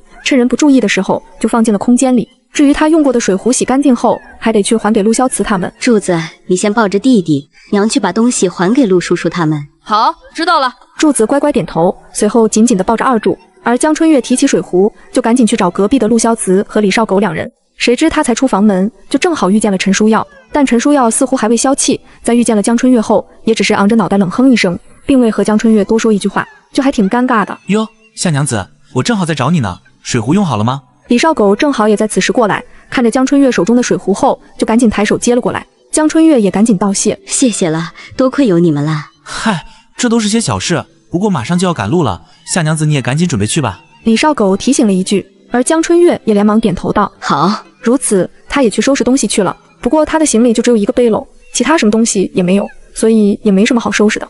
等大家准备出发时，江春月就肩上背着背篓，怀里抱着二柱，身边跟着柱子，然后三人就跟在其他人的后面，继续一路朝南边而行。这一路上，寒风不断的吹着，时不时还会下一会雪，鹅毛般的雪花随着寒风慢慢飞舞落下。但这样的美景却无人能欣赏，因为风雪越大，大家行走就会越困难，而且路上能找到的食物也有限。一连走了好几个时辰后，江春月手中抱着二柱，已经开始累得大口喘气，可她还是很担心身边的柱子。柱子，你累不累？毕竟柱子年纪小，而且个头也小，在这雪地中行走，身边的积雪都快到他的小腿了。别说他一个小孩子，就连江春月自己也累得快不行了。可柱子却用力地摇了摇头道：娘，柱子不累，柱子还可以坚持。旁边跟着的刘婶见状，忍不住笑着夸了一句：哎呦，这孩子可真懂事儿，不像我家小子，最开始还闹着要人抱呢。可刘婶说着说着，眼睛就瞬间红了，连忙伸手抹了一把脸。江春月被吓了一跳，不明白这是怎么了。另一边的李大娘偷偷凑近江春月，小声说了一句：刘婶家的孙子3岁多了，可惜没坚持下来，已经没了。怪不得江春月瞬间也有些伤感起来。她突然想起自己刚穿过来时，柱子和二柱的情况也不好，要是她再晚来一步，怕是2个孩子也没了。嗨，瞧瞧我，怎么说着说着还哭起来了？江家娘子，你可别笑话婶子我啊！刘婶抹了抹眼睛，又连忙笑着说了一句：怎么会呢？江春月连忙一笑，心中想安慰几句，可又不知道该说什么，只能选择岔开话题道：对了，刘婶儿，咱们这一路逃荒，听说是往福州去。是啊，据说福州是个好地方，冬暖夏凉，一年四季如春，而且粮食收成也多，咱们若是能在福州住下来就好了。刘婶一边说着，眼神里也多了一些期待，一直把那福州都快夸上天了。就连李大娘也跟着说道：可不是嘛，咱们还去问了陆公子，他也亲口说过福州是个好地方，到时候官府还会给咱们拨地，让咱们种上粮食呢。陆公子知道这么多？江春月有些好奇，按理说古代交通不便，哪怕是州与州之间赶马车都需要1个月的时间，那陆萧慈看着又年轻，怎么会知道其他州的事情？这时就见李大娘神神秘秘地靠近，悄悄地跟江春月说道：你呀，可别看陆公子年轻，但是人家不仅相貌好，而且在杀那些土匪的时候身手也很特别的好，估计是什么不得了的人物，所以知道的多也很正常。他还能杀土匪？那陆萧慈看着斯斯文文的，就像是漂亮的小白脸一样，他竟然还能和土匪厮杀？能啊，咱们这一个村子的人都是陆公子他们几人从土匪手中救下来的。刘婶也在一边搭话道：哦，果然人不可貌相，要是刘婶和李大娘不说，江春月还真看不出来陆萧慈竟然会这么厉害。呼，寒风依旧吹着，大家顶着风雪继续埋头前行。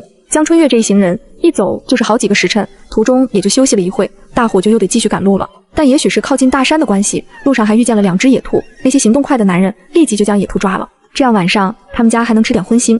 只是长时间在雪地里行走，已经有不少人体力不支，特别是老人和小孩更是行走缓慢，明显快走不动了。可他们现在前后的路上依旧是白茫茫的雪地，若是他们不在天黑之前找到一处可以躲避风雪的地方，晚上大家都不想休息了，因为夜晚的雪地里那可真的会冻死人，所以哪怕是看不见路，也得不断往前走，直到找到能休息的地方。娘啊，我好饿啊！队伍中有别家的孩子虚弱地说道，而那家的妇人闻言也是无可奈何，只能安抚孩子道：大壮乖，等咱们找到落脚的地方，娘就给你煮糊糊吃，好不好？大壮明显不开心，但他也知道如今逃荒，一天只能吃上2顿，而且还都是糊糊，根本就吃不饱，可全家都在饿肚子，他也只能忍着了。队伍继续前行，眼看着天色渐渐变暗，可他们却不得不继续前行。但就在这时，在前面探路的陈书耀和李少狗快速地回来了，朝着众人大声说道：你们快些走，前面有一个山洞，今晚我们可以在那山洞里落脚。众人闻言都是一喜，太好了，他们总算可以休息了。这下不管是肚子饿的人，还是已经累得不行了的人，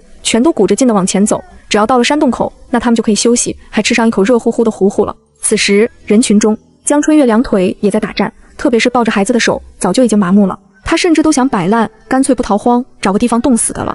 但考虑着2个孩子还得活下去，他也就只能想想而已，连忙咬牙跟着众人朝着那山洞的方向而去。直到半个时辰后，众人总算走到了李少狗和陈书耀找到的山洞。山洞口还算大，他们一行30几人竟然还都能住进去，而且再往山洞里面走，就像是一个延伸的黑洞一样，一眼根本看不到头，也不知道黑洞里面到底有什么。这时陆萧慈走到人群前，开始指挥队伍中的男人们，一批人趁天黑之前去多寻找点木柴回来，另外一批人则是看能不能多抓几只野味回来。好歹他们已经在山边附近了，要是能抓几只野兔野鸡回来，倒也可以让家里人多吃一些。至于女人们嘛，自然是留下来照看老人和小孩，顺便开始搭灶做饭。大家都各自分工，开始做自己的事情。这一幕看起来倒是格外和谐，但江春月却已经累瘫了，而且因为他只有1个人，不仅得带着孩子，还得去寻木柴，可这样一来，怕是他想做上晚饭，估计就得1-2个时辰了。唉，时间确实也是太晚了。江春月痛苦不已，随后转头看到了不远处的李少狗，他瞬间眼前一亮，有了！他赶紧转头对着柱子说道：“柱子，你抱着弟弟在这里休息，娘过去有些事情跟你李叔叔说。”柱子坐在地上，小脸被冻得通红，连忙点头道：“好，那柱子就在这里等着娘。”真乖。江春月伸手揉了揉柱子的脑袋，就带着一袋糙米去找不远处的李少狗了。而此时另一边，李少狗正打算往外走。江春月见状，连忙出声道：“李公子，等一等。”这突然的一声公子，差点让李少狗适应不了。平常大家都叫他狗子，还没有人这么正儿八经的叫他一声公子。李少狗回身看向江春月，有些不好意思的说道：“原来是江娘子啊，你可是有事？”江春月微微一笑：“其实是有些事情想要麻烦李公子。”李少狗闻言，全身都不自然，连忙摆手说道：“江娘子客气了，你叫我狗子就行。还有，你找我啥事啊？”如此，江春月也没客气，直接将手中的糙米袋子递了过去，道：“那狗子，你知道我家就我一个女子，实在没办法去找木柴，不知我能不能用这些糙米跟你换一些木柴来用？不过就是木柴这点小事。”李少狗想也没想的就答应了。江娘子客气了，一会儿我多找点木柴回来就成，你也不用拿粮食换了。但江春月却并不想占对方便宜，毕竟贪一次便宜可以，若是次次都占对方便宜，那就真的不太好了。粮食不多，狗子你就拿着，若不然以后我可就一直叫你李公子了。江春月眼中闪过一丝狡黠，脸上却带着温和善意的笑容。你这……李少狗有些红了脸，连忙求饶的说道：“别，你可别叫我李公子，怪让人不好意思的。不就是拿粮食换柴火吗？我换，我一会儿就换。”江春月闻言一笑，连忙将手中的粮食袋子塞给了对方。成，那就麻烦狗子了。李少狗挠了挠头，有些无奈的接过了粮食袋子，随后就跟着众人外出去找木柴回来了。而江春月自然心满意足的回了山洞，准备今晚要煮的米糊糊。与此同时，山洞外，因为洞口在山坡脚下，男人们都爬到山上去找木柴，还有去抓出来觅食的野兔野鸡，更有人找到了个头特别小的黄皮果梨。李少狗见状，也想着去摘几个带回去，跟在旁边的陈书耀问道：“狗子，你不是不喜欢吃果梨吗？而且这玩意又涩又不好吃，你摘它做什么？”“给江娘子家的那小子带几个尝尝啊。”李少狗丝毫不在意的说道。陈书耀一脸疑惑：“你啥时候跟他们家关系这么好了？”“不是。”李少狗一边摘着果梨，一边将刚刚江春月找他换木柴的事情说了一嘴。好歹对方拿的是粮食过来，若只是换点木柴回去，到底是对方吃亏。所以李少狗就想再带点果子回去，刚好可以给柱子尝一尝，小孩子嘛，一定会喜欢吃的。然而陈书耀闻言，却没忍住冷哼一声道：“就他家粮食多，做什么事情都拿粮食换，我看他后面没粮食吃了咋办？”李少狗闻言一笑：“咋了，耀哥？你是担心他们娘仨没有粮食吃，然后饿肚子？”“滚一边去！我哪有这么好心？我巴不得看别人笑话。”陈书耀气闷地说道。他们兄弟几人中有陆萧慈一个大善人就足够了，要是连他们两个都当善人，这日子还要不要过了？陈书耀忍不住又想区几句陆萧慈，偏偏就在这时，就见原本走在前面的陆萧慈忽然转身朝他们两人做了一个手势，意思是有大祸在前面的意思。陈书耀瞬间兴奋起来，拍了拍李少狗的肩膀道：“狗子走，陆哥找到好东西了。”“真的？”李少狗连忙将几个果梨装兜里，接着他们两人赶紧小跑过去。而陆萧慈在前面山坡上继续跟他们两人打着手势，意思是让他们左右包抄。陈书耀和李少狗立即配合，很快就一左一右的分开上山，然后朝着陆萧慈的方向逼近。他们两人越靠近，就越能听到一阵悉悉索索的声音。片刻后，就见不远处的灌木丛中突然跑出来一只黑皮野猪，牙齿像是恶鬼的獠牙，看起来凶狠极了。陈书耀和李少狗都兴奋起来，而陆萧慈也在这个时候拔刀，瞬间朝着那野猪冲去，快、准、狠，直接一刀插进野猪的脖子，鲜血瞬间喷洒而出。陆哥，陈书耀和李少狗两人也赶紧飞扑过去，但这野猪个头不小，而且力气极大，明明脖子上还插着一把长刀，但依旧蛮力的胡乱冲撞，差点让陆萧慈控制不住。快按住他！陆萧慈用力握紧了刀身，整条腿都摁在了野猪身上，而陈书耀和李少狗也赶紧摁住野猪的身子，三人齐心协力控制住野猪，足足挣扎了半刻钟的时间，那只野猪才停止动弹。哇，这家伙力气不小啊！陈书耀脸上染上笑意，他们这几日吃的都是清汤寡水，今日逃荒靠近大山了，总算能沾点油腥了。李少狗也是一阵佩服，这头野猪怎么也得上100斤了吧？陆哥，你可真厉害，这东西都能找到。而陆萧慈神色未变，只是平静地抽出野猪脖子上的刀，从怀里拿出一条丝帕，擦了擦上面的血迹道：“肉很多，一会儿给他们也分点吧。”这一提起要给其他人分肉，陈书耀的脸色又不好看了。陆哥啥都好，就是人太好了，这样下去迟早吃亏。陈书耀想说几句，可他也明白陆萧慈的脾气，最后还是打算先跟狗子把野猪带回山洞里再说。走吧，狗子，咱俩先把野猪肉带回去。谁知李少狗却赶紧说道：“等会儿啊，耀哥，我答应江娘子还要帮他弄木柴，他粮食可都给我了。什么粮食？”陆萧慈朝李少狗看去，李少狗见状，又把之前江春月拜托他弄木柴的事情说了一遍，包括对方给他的一袋糙米。原来如此，她一个女子带2个孩子，确实也挺辛苦。陆萧慈神色无奈，随后看向李少狗道：“狗子，你先和阿耀将肉带回去分了，至于木柴，我一会儿带回来给他就行。”也行。李少狗点头应道。山洞内除了江春月以外，已经有好几户人家开始搭灶做饭了。明晃晃的火光在整个山洞里亮起，不仅光线好了一些，甚至还能驱赶一些寒气。江春月因为没有木柴，就先找了一些石头搭灶，然后在附近捡了一些枯树枝，打算一会用来引火。然后又从空间里拿出来一个陶罐，这还是之前在别人家找到的罐子，似乎也是用来做饭的东西，正好可以拿来用一用。江春月将罐子洗干净后，又淘了点小米放进去，接着倒进了合适的水，一切都准备妥当，就差狗子将木柴带回来了。这时突然就听洞口有人惊喜地喊道：“你们快出来看啊！陆公子他们抓到了一头野猪，说是要分给我们一些肉吃。”这话一出，瞬间所有人都兴奋起来。真的假的？野猪肉，陆公子要给我们也分一些吗？对，就是野猪肉，足足有100来斤呢。刚刚听陈公子说，每户人家可以分到2、3斤肉呢。哇，这陆公子、陈公子可都是大善人啊！走走走，咱们一起去分肉吃。山洞里所有人，无论老少，全都一脸喜庆地朝洞外走去，想去看看今晚能分到的野猪肉。江春月闻言也有些好奇，便转头看向柱子道：“柱子，要不要去看看？”柱子眼睛亮晶晶的点头，看来也是很想去看了。说罢，江春月就抱着二柱，带着柱子一起到洞外看热闹。此时山洞外，陈书耀和李少狗抬回来野猪后，他们2人和村里的几个男人开始合伙杀猪，先是给野猪放血，接着去掉猪肉体内的内脏，随后就架在树枝上，下面用火将猪肉熏了熏，方便除去猪肉的腥味。接着就见李少狗手中拿着刀，开始将猪肉一点点的切下，而陈书耀在旁边说道：“陆哥抓到的野猪肉应该有100来斤，除开我们要留下的，按人头算，你们1人1斤猪肉也足够了。现在你们自己排队来取。”太好了，今晚真有肉吃！瞬间所有人都激动了，赶紧在后面排队，而且还是1人1斤，今晚大家都能吃个饱啊！另一边柱子也激动不已，小脑袋望向江春月道：“娘，我们也去排队吧。”好，我们也去。江春月笑了笑，就跟着人群排在后面。至于野猪肉，他还真没吃过，也不知道这肉到底好不好吃。队伍很快就到了他们娘仨。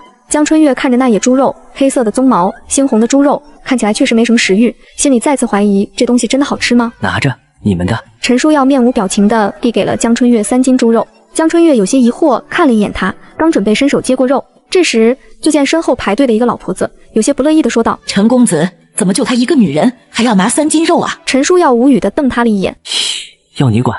怎么他家2个孩子不是人？”是。那老婆子不敢继续多话了。而江春月领了肉，看了陈书耀好几眼，没想到这人还挺好的。柱子算一个人头也就罢了，可二柱明明还小，根本就吃不了野猪肉，结果还是给他们多分了1斤。谢谢你啊，江春月感激道。但陈书耀依旧没什么好脸色，直接摆手赶他离开，然后继续给下一个人拿肉。倒是李少狗赶紧说道：“江娘子，你拿木柴，一会儿陆哥给你拿来。”好。江春月应了一声，随后他就带着柱子又重新回了山洞里。至于那野猪肉到底该怎么吃，他还真有点头疼。刚刚他闻了一下猪肉，这肉的膻味很重，若是不好好处理，怕是不会怎么好吃。想完，他又看了看其他人家，想看别人是怎么处理野猪肉。结果大家不是拿在火边烤，就是拿到水里煮，总之方法都特别简单，有点麻烦啊。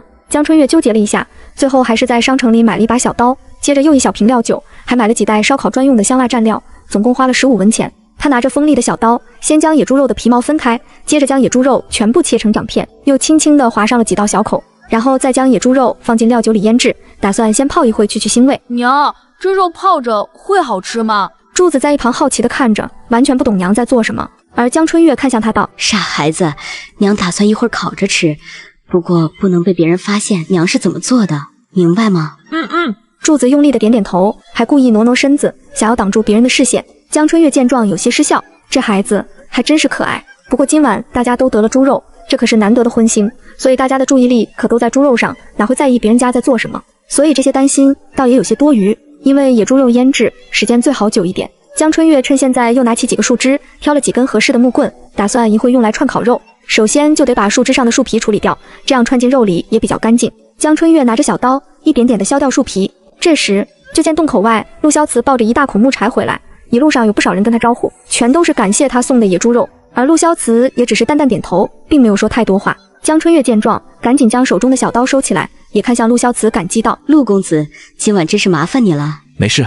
陆萧慈将手中的木柴放下，转头看着江春月道：“这些够吗？”而江春月看着那一大捆木柴，有些木头都快有手臂粗细了，就这么大一捆木柴，怕是能烧好几个时辰了。他连忙点头说道：“够。”当然够了，够了便好。陆萧慈说着，就开始主动将木柴整理出来，像是要帮江春月点燃柴火的样子。吓得江春月赶紧说道：“那个陆公子，剩下的我自己来就成。”陆萧慈抬眸看向他，不知道是不是自己的错觉，他怎么觉得这女人还是很怕他？我很吓人。江春月连忙摇头，不吓人。陆萧慈沉默1秒，随后继续问道：“不吓人？你怎么不是逃就是躲，而且还要赶我走？”我乐个清汤大老爷啊，他冤枉啊！江春月连忙将头摇成了拨浪鼓。我哪敢啊！我要是敢赶你走，那我不得被别人给骂死？陆萧慈再次沉默，果然这女人还是很怕他。如此，他也不好继续留在这里，只能起身然后离开。而江春月见状，虽然觉得有些莫名其妙，但还是缓缓地松了一口气。毕竟这种话题中心的男人，最好还是少招惹的好。然而人越怕什么，就非得来什么。只见陆萧慈前脚刚一离开，后脚就有2个妇人开始嚼舌根了。哎，果然还是人长得漂亮的好啊！就算身边没有男人，也有的是人帮忙，可不是吗？刚刚才在陈公子那里多领1块肉，现在又麻烦陆公子给自己检查回来，这得多大的脸啊！江春月闻言眉头一皱，这2人在说他。他抬头朝那2个嚼舌根的妇人看去，一个是没了男人的张寡妇，另外一个则是谢金花，2个人都生了1个闺女，如今闺女都已经15、16岁，正好到了适合婚嫁的年纪。你们有事？江春月不想给对方面子，既然别人都当面嚼舌根了，他自然没有忍让的道理。而张寡妇见状，也只是冷笑2声，没事，只是觉得江娘子好本事，姐姐我想跟着学习一下。江春月无语，这阴阳怪气的干什么？他也不客气的回道：我娘只生了2个哥哥给我，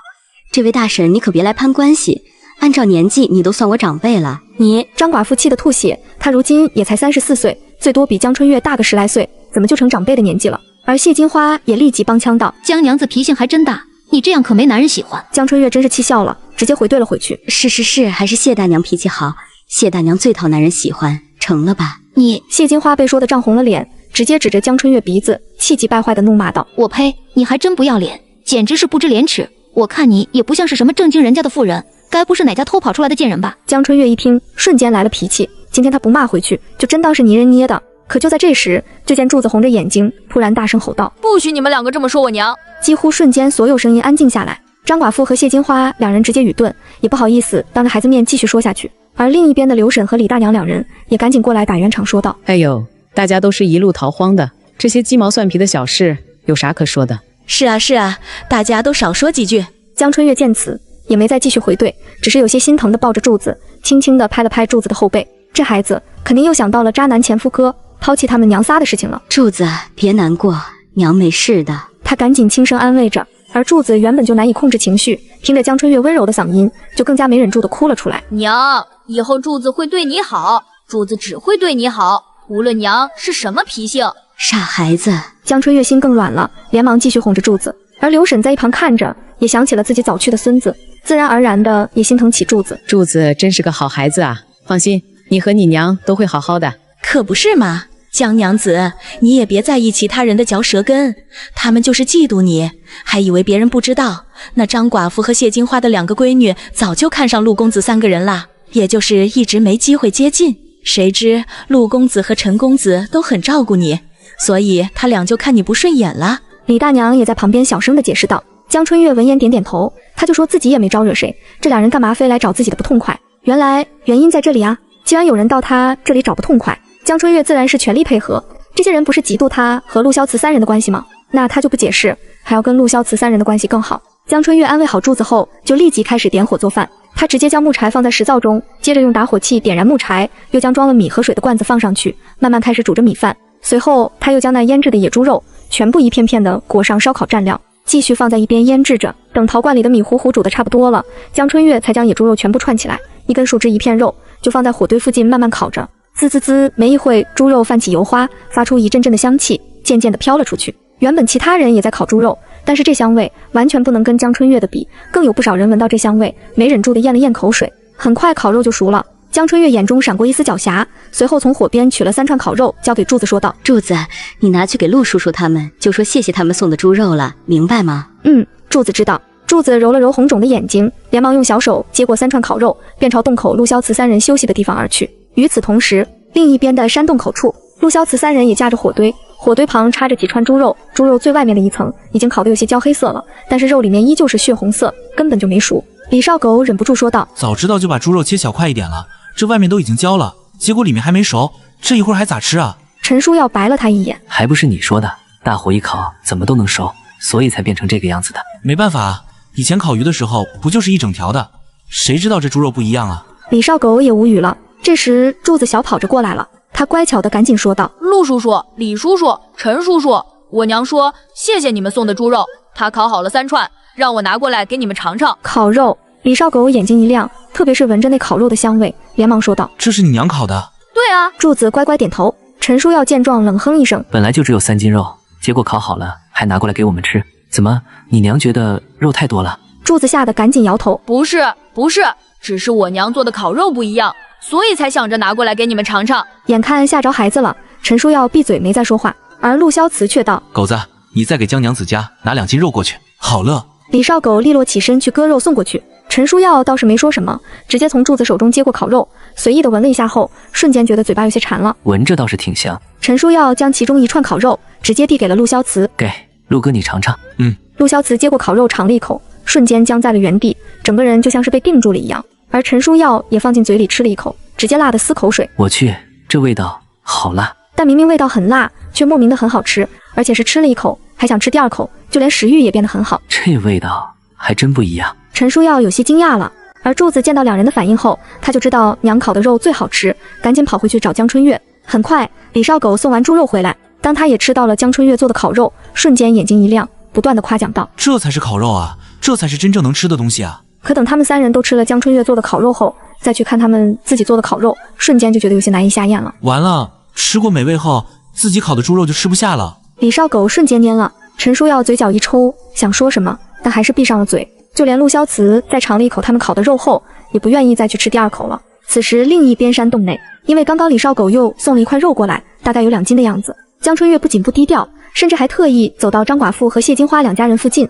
大声地说道：陆公子，他们人还真好，我不过借花献佛送了点烤肉过去，没想到他们又给我拿了肉回来。哎呀，这可真是太不好意思了。没错，他就是故意的。刚刚这2家女人就只是因为嫉妒，便没事找事惹哭了柱子。那他现在也得没事找事，把这事给气回去，免得其他人还真以为他们娘仨好欺负。而江春月这么明显的显摆，也成功气得张寡妇和谢金花吐血，差点没把自己的银牙咬碎，更是气得想去撕烂江春月的嘴。可到底他们没敢这么去做，倒是让江春月也消气了不少，便带着2斤野猪肉重新回到自己休息的地方了。娘，这个可真好吃。另一边柱子也吃上了烤肉，虽然味道特别的辣，但是吃完后整个人感觉暖暖的很舒服。江春月闻言，直接一屁股坐在地上，看着柱子笑着说道：你呀，别吃太多，小心肚子不舒服。毕竟那烤肉上有辣椒，虽然对于江春月来说，这辣椒其实并不算辣，但对于没有吃过辣椒的人来说，这可能就有点味道太重了。而且柱子年纪还小，吃上2串烤肉后，江春月就没让他继续吃了。来，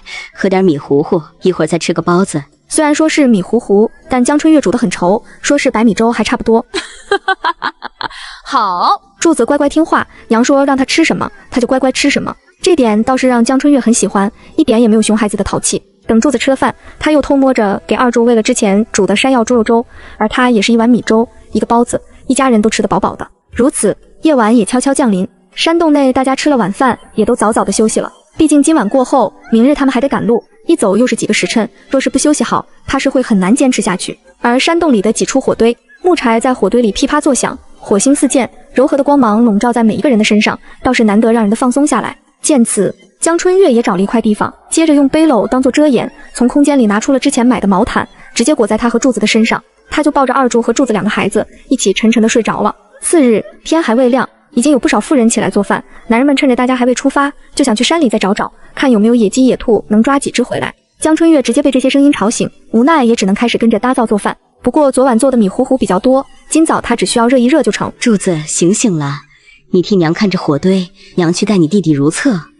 好。柱子迷迷糊糊的起来，伸手揉了揉自己的眼睛，乖乖的坐在火堆前，看着面前的柴火。而江春月赶紧去找无人的地方，一是解决2柱的问题，二是解决自己的问题。唉，出门在外就是这点不方便，也还好他有系统商城在，至少很多东西还能买，不然他在这古代就真的要痛苦死了。等解决完3级后，江春月抱着2柱又重新回到了山洞中，就见火堆前柱子正抱着几个黄色的果子发呆，也不知道在想些什么。柱子，你手里是什么东西？江春月疑惑道。他怎么一出去，柱子手里就多了几个东西，而柱子也赶紧拿起手中的果梨说道：娘，这是刚刚狗子叔叔送来的，说是昨天摘的果梨，让我们尝尝。果梨。江春月刚拿了一个果梨在手上，就听耳边突然响起系统的声音：检测到有相同的3个野梨，请问是否要消除奖励？10文钱。怎么办？有点心动了。本来江春月对果梨并不感兴趣，毕竟这种野果子怎么也不会比商城里的果子好吃。但要是能兑换成钱的话，那他的兴趣可就大了。江春月瞬间兴奋起来，赶紧看向柱子问道：“柱子，你狗子叔叔可说这果子是在哪里摘的？”狗子叔叔没说。行吧，看来这果子只能自己去找。江春月现在特别想出山洞，去山上看看还有没有野果子，然后将它们全部兑换成钱，这样就不担心没有收入了。不过再过一会大伙又得准备赶路了，所以这种想法还得再等等。柱子，这个果梨你吃一个，剩下的娘全部收起来，下次再给你换更好吃的梨子成吗？系统里买来的东西无论数量多少，系统都不会提醒消除，只有这种不属于系统的东西，一旦集齐3个后，系统就会提醒可以消除。所以江春月打算将这几个果梨全都消除了，能赚一些钱是一些，至于柱子要吃的果子，他还能买来更好的，压根就不需要吃这些野果子。而柱子闻言，连忙乖乖点头道：“好，就听娘的。”真乖。江春月摸了摸柱子头，接着将那些果梨全都消除，正好是6个果梨，足足换了20文钱。等吃了早饭，把东西收拾好，逃荒的队伍就又得准备开始赶路了。这时，就听陈书耀在前面朝着众人喊道：“今日赶路要走山路，大家记得注意脚下安全啊！”好的，陈公子。大家也赶紧应声，一个个都感激地看着陈书耀。随后，大家就赶紧背上自己的东西，连忙朝着山洞外走去。今日天气虽未下雪，整座山却被一层厚重的雾气笼罩，能见度不足丈许。众人不敢大意，一个个小心翼翼地跟在前方人影身后，生怕一不小心就落了队。队伍末尾，江春月走得有些吃力，昨日一整天的跋涉让他双腿酸胀，此刻每迈出一步都带着隐隐的痛感。怀中的二柱沉沉睡着，温热的呼吸浮在他的颈间，身旁的柱子也有些气喘吁吁，小小的身躯在积雪中深一脚浅一脚的挪动。孩子，给我来抱吧。身后突然传来一个男子低沉的嗓音，江春月下意识地回头看去，就见陆萧慈身形高大，就像是一座山一样，突然站在了他的背后，差点没把他给吓到。而陆萧慈看了他一眼，这女人果然胆子很小，就这样的胆量，她是怎么敢带着2个孩子逃荒的？陆萧慈有些疑惑，随后伸手从江春月的怀里抱过了二柱，压根就没给对方反应的时间。而江春月也是后知后觉的真心道谢：“谢谢。”无碍。陆萧慈单手抱着孩子，继续跟在他的身后走着。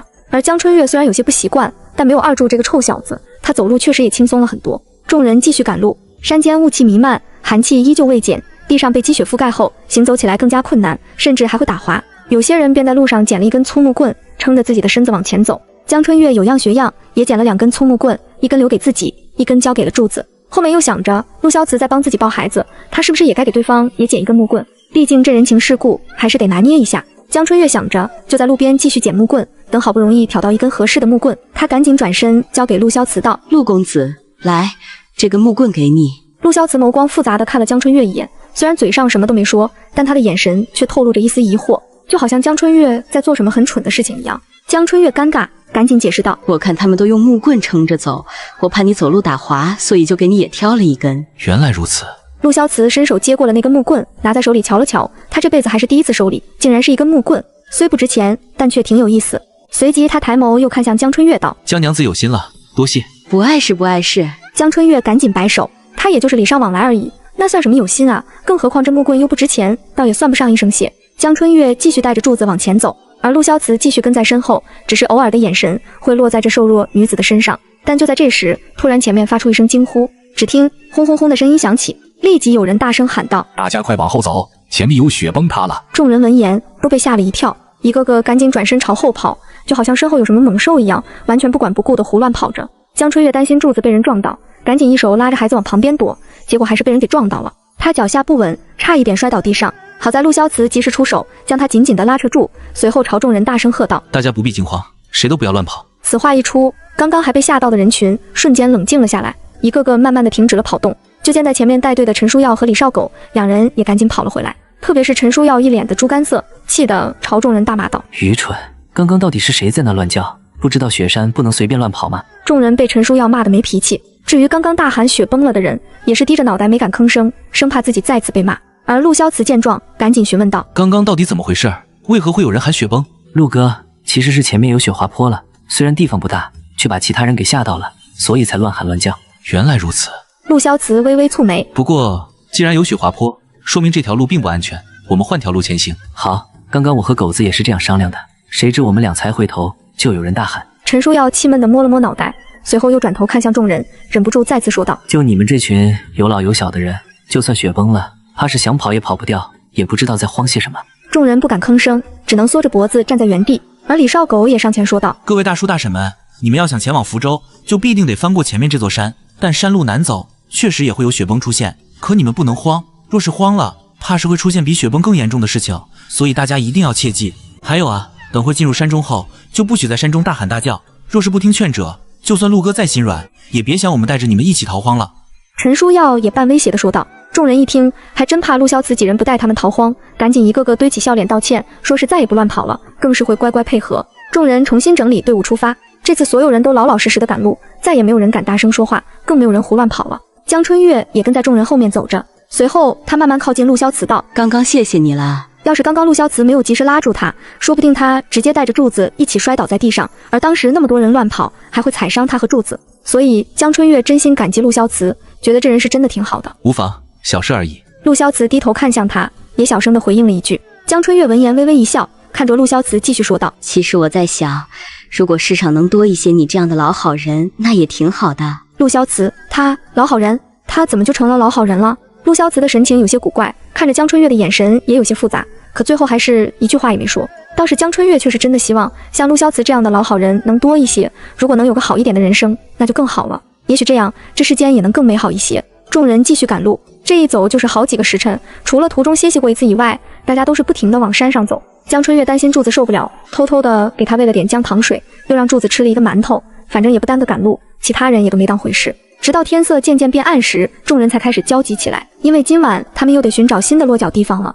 但就在这时，只听山间忽然响起狼的叫声，嗷呜！几乎瞬间，所有人都紧张起来了。有狼，而且听声音还不止一只。有人害怕地说道。队伍中有几个男人赶紧快步走到陆萧慈跟前，紧张地问道：“陆公子，这山中有狼，我们该怎么办？”陆萧慈微微蹙眉，随后将怀里的孩子递给了江春月，然后看向几人道：“你们带上刀，跟在我的后面。”好。那几个男人连忙点头，而陆萧慈也从腰间拔出一把长刀，转头看向江春月道：“你跟着大家慢慢走，切记不要掉队。”我明白。江春月也连忙点头，接着就见陆萧慈和那几个男人立即朝着队伍前方而去。等这几人走后，跟着一路的李大娘慢慢靠近江春月，小声道：“江娘子，其实我也感觉陆公子他们对你都挺好的，你要是没嫁人就好了，说不定还有机会嫁给陆公子他们呢。”江春月被吓了一跳，赶紧摇头解释道：“别，李大娘说笑了，我一个妇人，而且还有2个孩子，怎么好意思和陆公子他们扯上关系？也就陆公子他们看我可怜，所以才特别照顾1、2。”李大娘想了想，觉得也是这样，毕竟陆萧慈相貌堂堂，气质不凡，怎么看都不像是普通人，确实跟他们这些乡下妇人不同。远处狼叫一声接着一声，众人的心也跟着越来越害怕，就连赶路也不敢继续了，所有人全都站在原地，不敢轻易乱动。偏偏就在这时，只听前面不知是谁突然发出一声巨大的惊呼声：“快看，是狼！”他的声音浑厚巨大，在山间响起了回声。不一会，就听附近有雪山崩塌的声音响起，更是让原本就危险的情况变得更加雪上加霜。陈书耀见状，忍不住骂了一句：“蠢货！”就连一向好脾气的李少狗脸色也变成了铁青色，只觉得今晚他们这是要完的节奏啊！轰轰轰！不远处的雪山开始崩塌，成堆的积雪就像是雪白色的海浪，不断地朝着山下冲了下来。也还好，这雪崩是在山对面，众人被迫看了一场宏伟夸张的雪崩画面，只觉得全身发寒，更是吓得双腿打颤。完了，这一下完了，没想到声音太大，还真的会雪崩啊！这可咋办啊？对面山体雪崩，而我们这边有狼，感觉横竖今晚都得死啊！观世音菩萨保佑，一定要我们活下去啊！所有人都害怕的不行，偏偏在这时，狼叫声再次响起，而且距离越来越近。只见前方的山头上，一只银白色的狼，就像是高傲的王者，虎视眈眈地盯着下方人群，更像是下一秒就要发起进攻一般。而那白色银狼的后面，还跟着几只呲着牙的灰狼，一个个凶神恶煞，像是饿了很久的肚子。如此恐怖的一幕，所有人都怕得不行。特别是看着那狼群的牙齿和利爪，似乎上面还沾染着血迹，也不知是其他野兽的，还是逃荒路过人身上的。此时，陆萧慈手中握紧长刀，独自站在众人前方，眸光冷冽，月白色的长袍随风飞舞，倒有种一夫当关万夫莫开的气势。陆哥，这可咋办？李少狗赶紧跑到陆萧慈身边，有些担忧地问道：“你和阿耀守着他们，我去前面开路。”而陆萧慈看向他道：“这群人中只有陆萧慈的武功最好，所以这种斩杀群狼的事情也只有他能够做到。”可陈书耀却立即阻止道：“不行，陆哥，其他的我都可以忍，但唯独这点不行。”陆萧慈去杀群狼，让他们去保护其他人，可这些人跟他们非亲非故，凭什么要为了这些人拼上性命？这群人跟着逃荒也就罢了，陈书耀还能一直忍着，但是为了其他人活着，自己去送死的事情，这点他是绝对不能忍。阿耀，相信我我不会有事。陆萧慈依旧一副风轻云淡，似乎并不将自己的生死看在眼里，而陈书耀却红了眼睛。不行，你若是要上，那我也跟着一起，左右不过是下辈子再做兄弟。李少狗见状也跟着鼻头一酸，连忙跟着说道：那也算我一个。陆萧慈皱眉，他知道无论再多说什么，这两人都不会再退让了。既然如此，那前面那只银狼交给我，你们先负责防守，千万不要落单。好。陈书耀和李少狗两人应声。至于队伍中的其他男人，虽然都有一把力气在，但到底只是庄稼汉子，不会任何武功和杀野兽的能力。陆萧慈只能让他们防备狼群偷袭，保护其他老人和孩子的安全而已。毕竟狼这种动物最擅长的就是群体作战。陆公子，你们要小心啊！队伍中，老村长李来宗有些担忧地叮嘱道。说到底，还是他们村里的人一直在拖陆萧慈几人的后腿，他这个做村长的也确实有些不太好意思，只能再次在心底不断的感激。而陆萧慈却只是摆了摆手，便手握着长刀，迅速朝着狼群杀去。陈书耀和李少狗两人也立即跟随，三人就像是一阵风，猛地朝狼群靠近，手中的长刀也朝着狼群挥动。而那群恶狼同样凶狠无比，看着有人朝他们冲来后，他们一个个也迅速地冲了下来。三人一群狼迅速纠缠在一起，没一会就见猩红色的鲜血直接洒在雪地上，也分不清到底是谁的血。这一幕也直接吓傻了村里人，太凶猛了。无论是陆萧慈三人，还是那群狼的杀伤力，都特别的瘆人。只是陆萧慈三人再厉害，也只是3个人而已。那群狼又狡猾又凶狠，眼见伤不了陆萧慈三人，竟然转头朝其他人冲了过去。有人瞬间惊慌地大喊道：“大家小心啊！”只是这样惊慌的大吼声，导致另一边的山头又是一阵雪山崩塌，轰轰轰的响个不停，就像是整个山都崩塌了一样。眼见情况已经糟得不能再糟了，队伍中有不少人都开始混乱起来，纷纷开始朝后退，更是害怕的双腿打颤，心中只有快逃的念头。有了一个人跑，就有第二个人，接二连三的人越来越多，太可怕了！我不想死，我真不想死！大壮，快，我们快逃！娘，我害怕！呜呜！众人乱成了一团，压根忘记陆萧慈几人的叮嘱，纷纷开始朝后跑，而且跑的人越来越多，瞬间就乱了一锅粥。人群中，江春月见状，赶紧将柱子拉到一边，再也不敢挡这些人的路了，不然他们娘仨摔倒了，怕是还会发生踩踏事件。娘，我们不逃吗？柱子心中害怕，伸手扯了扯江春月的衣袖，而江春月同样害怕，可他也明白自己带着2个孩子，就算跑也跑不到哪里去，还不如待在陆萧慈几人的眼皮子底下，好歹还有一丝生机。柱子别怕，你要相信陆叔叔他们几人，他们可是很厉害的。江春月开始给自己洗脑，让自己相信陆萧慈几人很厉害，而柱子也跟着点头。好，那柱子也相信陆叔叔他们。然而另一边，原本陆萧慈三人正在和群狼厮杀，但这群恶狼见有人逃跑，立马激发了他们野兽捕捉猎物的天性，瞬间就朝着逃跑的人冲去。陆萧慈三人根本防不住，气得陈书耀再次破口大骂：一群蠢货！而陆萧慈眼神一变，立即冲过去救人，根本就顾虑不了太多。这时就见有人闪躲不及时，被一只狼的爪子伤了，腿上瞬间就被另外一只狼咬伤。啊！救命啊！那人痛苦地尖叫起来，瞬间倒在了地上，鲜血流了一地。而陆萧慈迅速靠近，快刀直接猛地砍了过去。闪开！急速的刀起刀落，那只狼的脑袋瞬间被他砍下。而原本还跟陆萧慈缠斗的狼王，见陆萧慈竟然逃跑，朝着其他的恶狼杀去，他瞬间龇牙凶狠，猛地朝陆萧慈冲过去。嗷吼！狼王发出一声嘶吼，猛地一爪子就朝陆萧慈的胸口袭去。唰！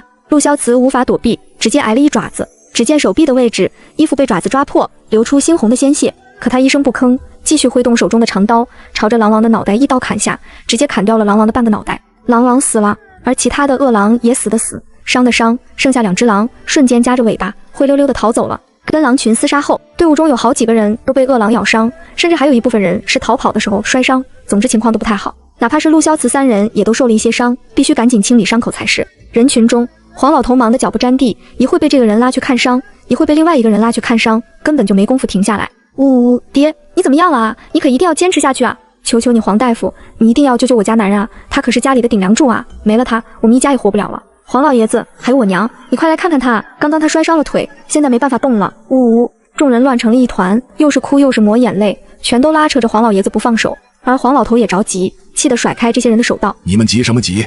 等我先看看陆公子他们3人的伤，再看看你们的。要不是陆萧慈他们杀死了狼王，估计他们这一行人至少得死一半的人。所以黄老头首先得给陆萧慈几人看伤，而陆萧慈3人身上的伤，说重也不重，但说轻也不轻，全都被野狼抓伤，得赶紧疗伤处理才行。你这……黄老头愁容满面，看着陆萧慈手臂上的抓痕，四周深陷的皮肉已经被掀起，露出了鲜红的血肉，看起来让人毛骨悚然。陆萧慈见他露出这副神情，便开口立即说道：我没事，老爷子不必担心，你先看看阿耀和狗子的伤势如何。黄老头没好气地白他一眼：到底你是大夫还是我是大夫？你到底有没有事？老头子比你还清楚。陆萧慈老老实实的闭上了嘴。接着黄老头又给陈书耀和李少狗查看伤势，这两个人的情况也好不到哪里去，都是伤口很深，几乎快见到骨头了。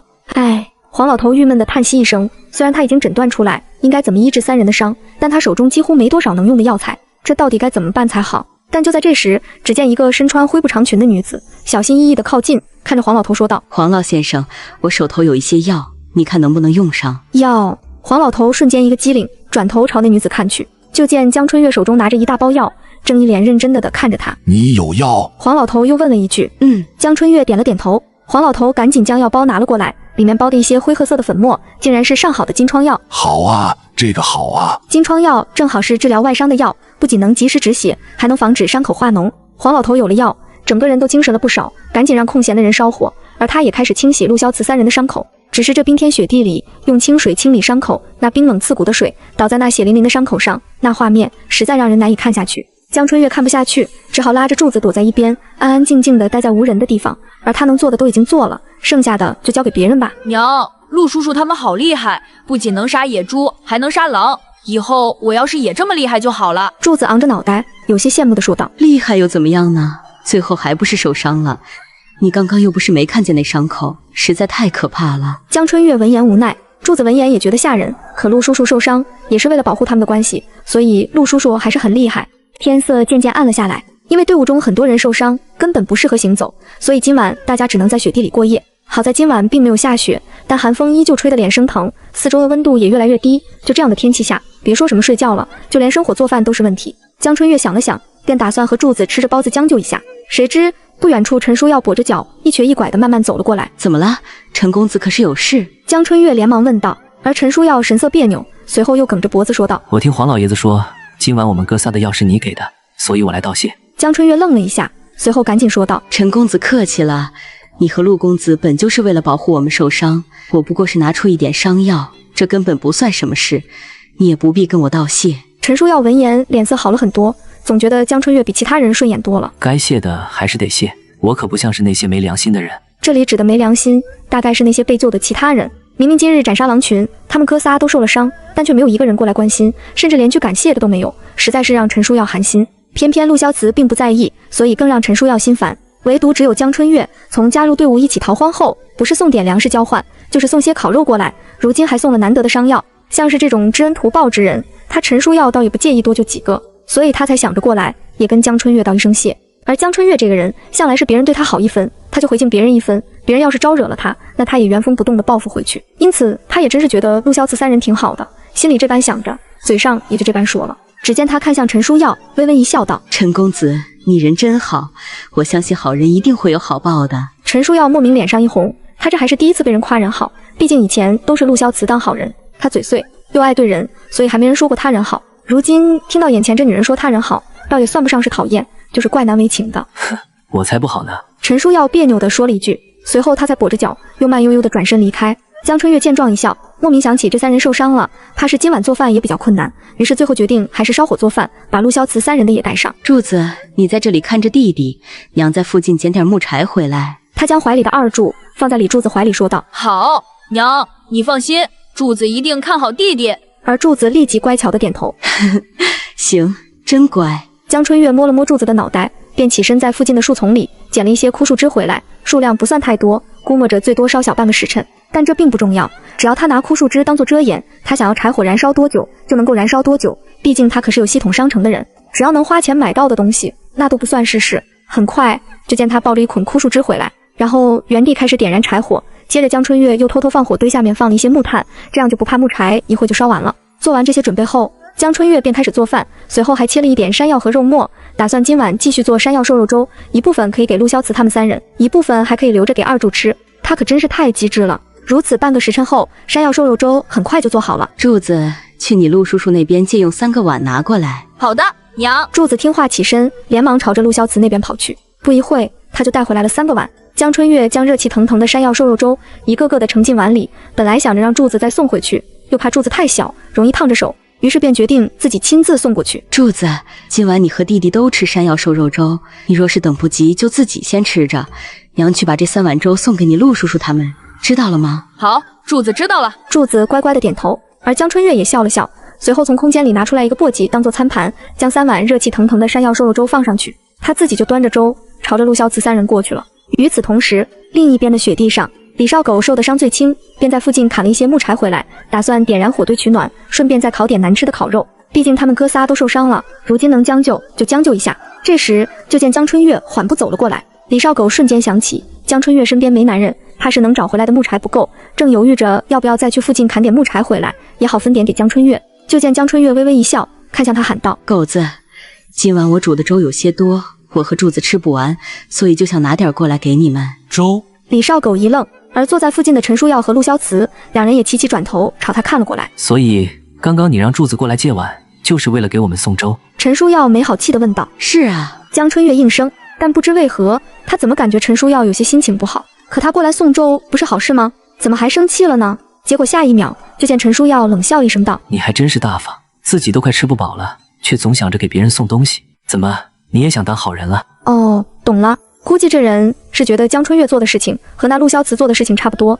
所以才有些恨铁不成钢，非常讨厌牺牲自己然后成全别人的老好人。江春月失笑，随后看向陈书耀解释道：我可不是什么大好人，我送吃的也得分人，可不是什么人，我都上赶着送东西过去。言外之意，他和陆萧慈这种老好人还是有很大的区别的。不过陈书耀似乎有些想歪了，莫名盯着江春月看了一眼后，目光就落在了陆萧慈的身上，随后在两人之间神色复杂不已。倒是李少狗听着有粥吃，哪管是谁送的，紧巴巴的就跑上前来。太好了，我还以为今晚得吃烤肉将就一下，结果竟然有粥，还是夏娘子人好啊。而陆萧慈也欲言又止，最后还是问道：你粮食可够？够啊，我和柱子又吃不了多少，自然是够的。江春月笑着应声。陆萧慈3人本以为江春月做的粥大概就是米糊糊或者是比较浓稠一点的白粥，结果他们3人往碗里一看，竟然是一碗肉粥，而且味道闻着还特别的香，看着也特别的好吃。李少狗没忍住先尝了一口，瞬间就被这粥给征服了，不愧是江娘子出手，就单单煮个肉粥竟然也香得不得了。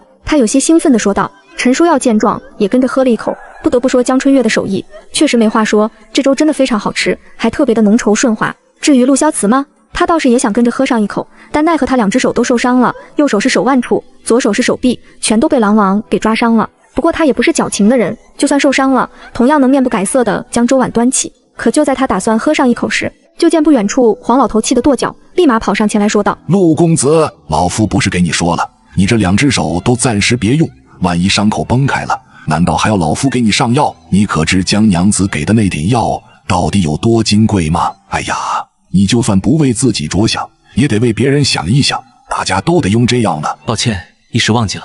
陆萧慈脸上一红，赶紧将碗放下。你呀，真是……黄老头气不打一处来，随后又转头看向江春月道：那个江娘子，就麻烦你再照顾一下陆公子，等老头子我忙完了，便来跟你交换。啊，好。江春月茫然的点头。随后就见那黄老头直接将地上的粥碗放进江春月的手中，还不放心的叮嘱了几句，千万不要让陆萧慈用手，这才转身离开，继续去忙自己的，唯独留下有些尴尬的江春月。啊，这……江春月有些不太好意思，看了看正盯着他的3个人，随后小声开口问道：那我来喂。李少狗和陈书耀假装低头喝粥，像是没有听见也没有看见，而陆萧慈也神色复杂，似乎是想说些什么，但又不知该如何开口。于是江春月只能硬着头皮过去，看着陆萧慈说道：那还是我喂吧，反正这事他也在电视上看过，倒也不算稀奇事，就是没想到自己还能遇上罢了。陆萧慈抿唇，耳根瞬间有些泛红，似乎有点不敢去看江春月了。而江春月全装作没看见，直接拿起调羹打算去喂陆萧慈。张嘴。陆萧慈努力板着一张俊脸，微微张开了嘴。江春月一边洗脑自己在喂儿子，一边继续给陆萧慈喂粥，压根也不敢往其他地方看，就那么一口一口的喂给对方，就是那红润的嘴唇被粥汁沾染后呈现出娇艳的红色。别说，你还真别说，江春月满脑子胡乱想着，感觉脚趾都快抠出一座城池了，眼神也不自觉地偷瞄了一眼对方。偏偏陆萧慈也正好看向了他，两人就那么猝不及防地对视一眼，又赶紧慌慌张张地避开视线，别提气氛有多尴尬了。可还有几口了？两人一个机械地喂着粥，一个老实巴交地吃着粥，谁也不敢多说一句话。好不容易喂好了粥，江春月下意识地帮陆萧慈擦嘴，毕竟每次喂二柱喝粥，他都有这个举动。但当他拿着手帕替陆萧慈擦嘴时，两人瞬间都怔住了。倒不是说这动作有多暧昧，而是真的尴尬，真是特别的尴尬。江春月硬着头皮收回了手。那什么，我先回去了。他仓皇地放下了碗，几乎逃一样的离开了。而李少狗看着江春月离开的背影，手中还端着那碗粥，慢慢的靠近陆萧慈道：“陆哥，粥好吃吗？刚刚江娘子喂那么快，有没有觉得烫嘴？好好吃你的。”陆萧慈无奈的看了他一眼，嘿嘿。李少狗笑眯眯的吃了一口，这不是吃着吗？一夜无话。因为昨晚大家都露宿在野外，所以几乎大家都没敢睡觉，只是不断的维持着火堆里的火，然后靠着火堆取暖，只等到天色微微亮起，众人这才敢起身活动。但又因为许多人受伤的关系，大家也不敢离开太远，所以最多也就是在附近捡一些木柴回来而已。江娘子需要木柴吗？我正好去附近砍些木柴回来。李少狗打算去捡木柴，就想着先来江春月这边问问，而江春月自然也没客气，连忙笑着说道：“要，当然要啊，就是得麻烦狗子了。”嗨，都是小事。李少狗无所谓的摆摆手，接着便转身离开去寻找木柴。只是李少狗的特殊照顾，自然也会引起其他人的不满。就见张寡妇一边烧着热水，一边阴阳怪气的说道：“哼，也真是好意思，不就是捡个木柴吗？这也得麻烦李公子他们，真不知某些人哪来这大的脸。可不是嘛，也就我们这些人脸薄，只想着自力更生，哪会像某些人啊，就只会靠着其他男人帮衬。”谢金花逮到机会，也赶紧帮腔道。江春月见状，也不惯着对方，直接捏了一下鼻子说道：“这大清早怎么这么臭啊？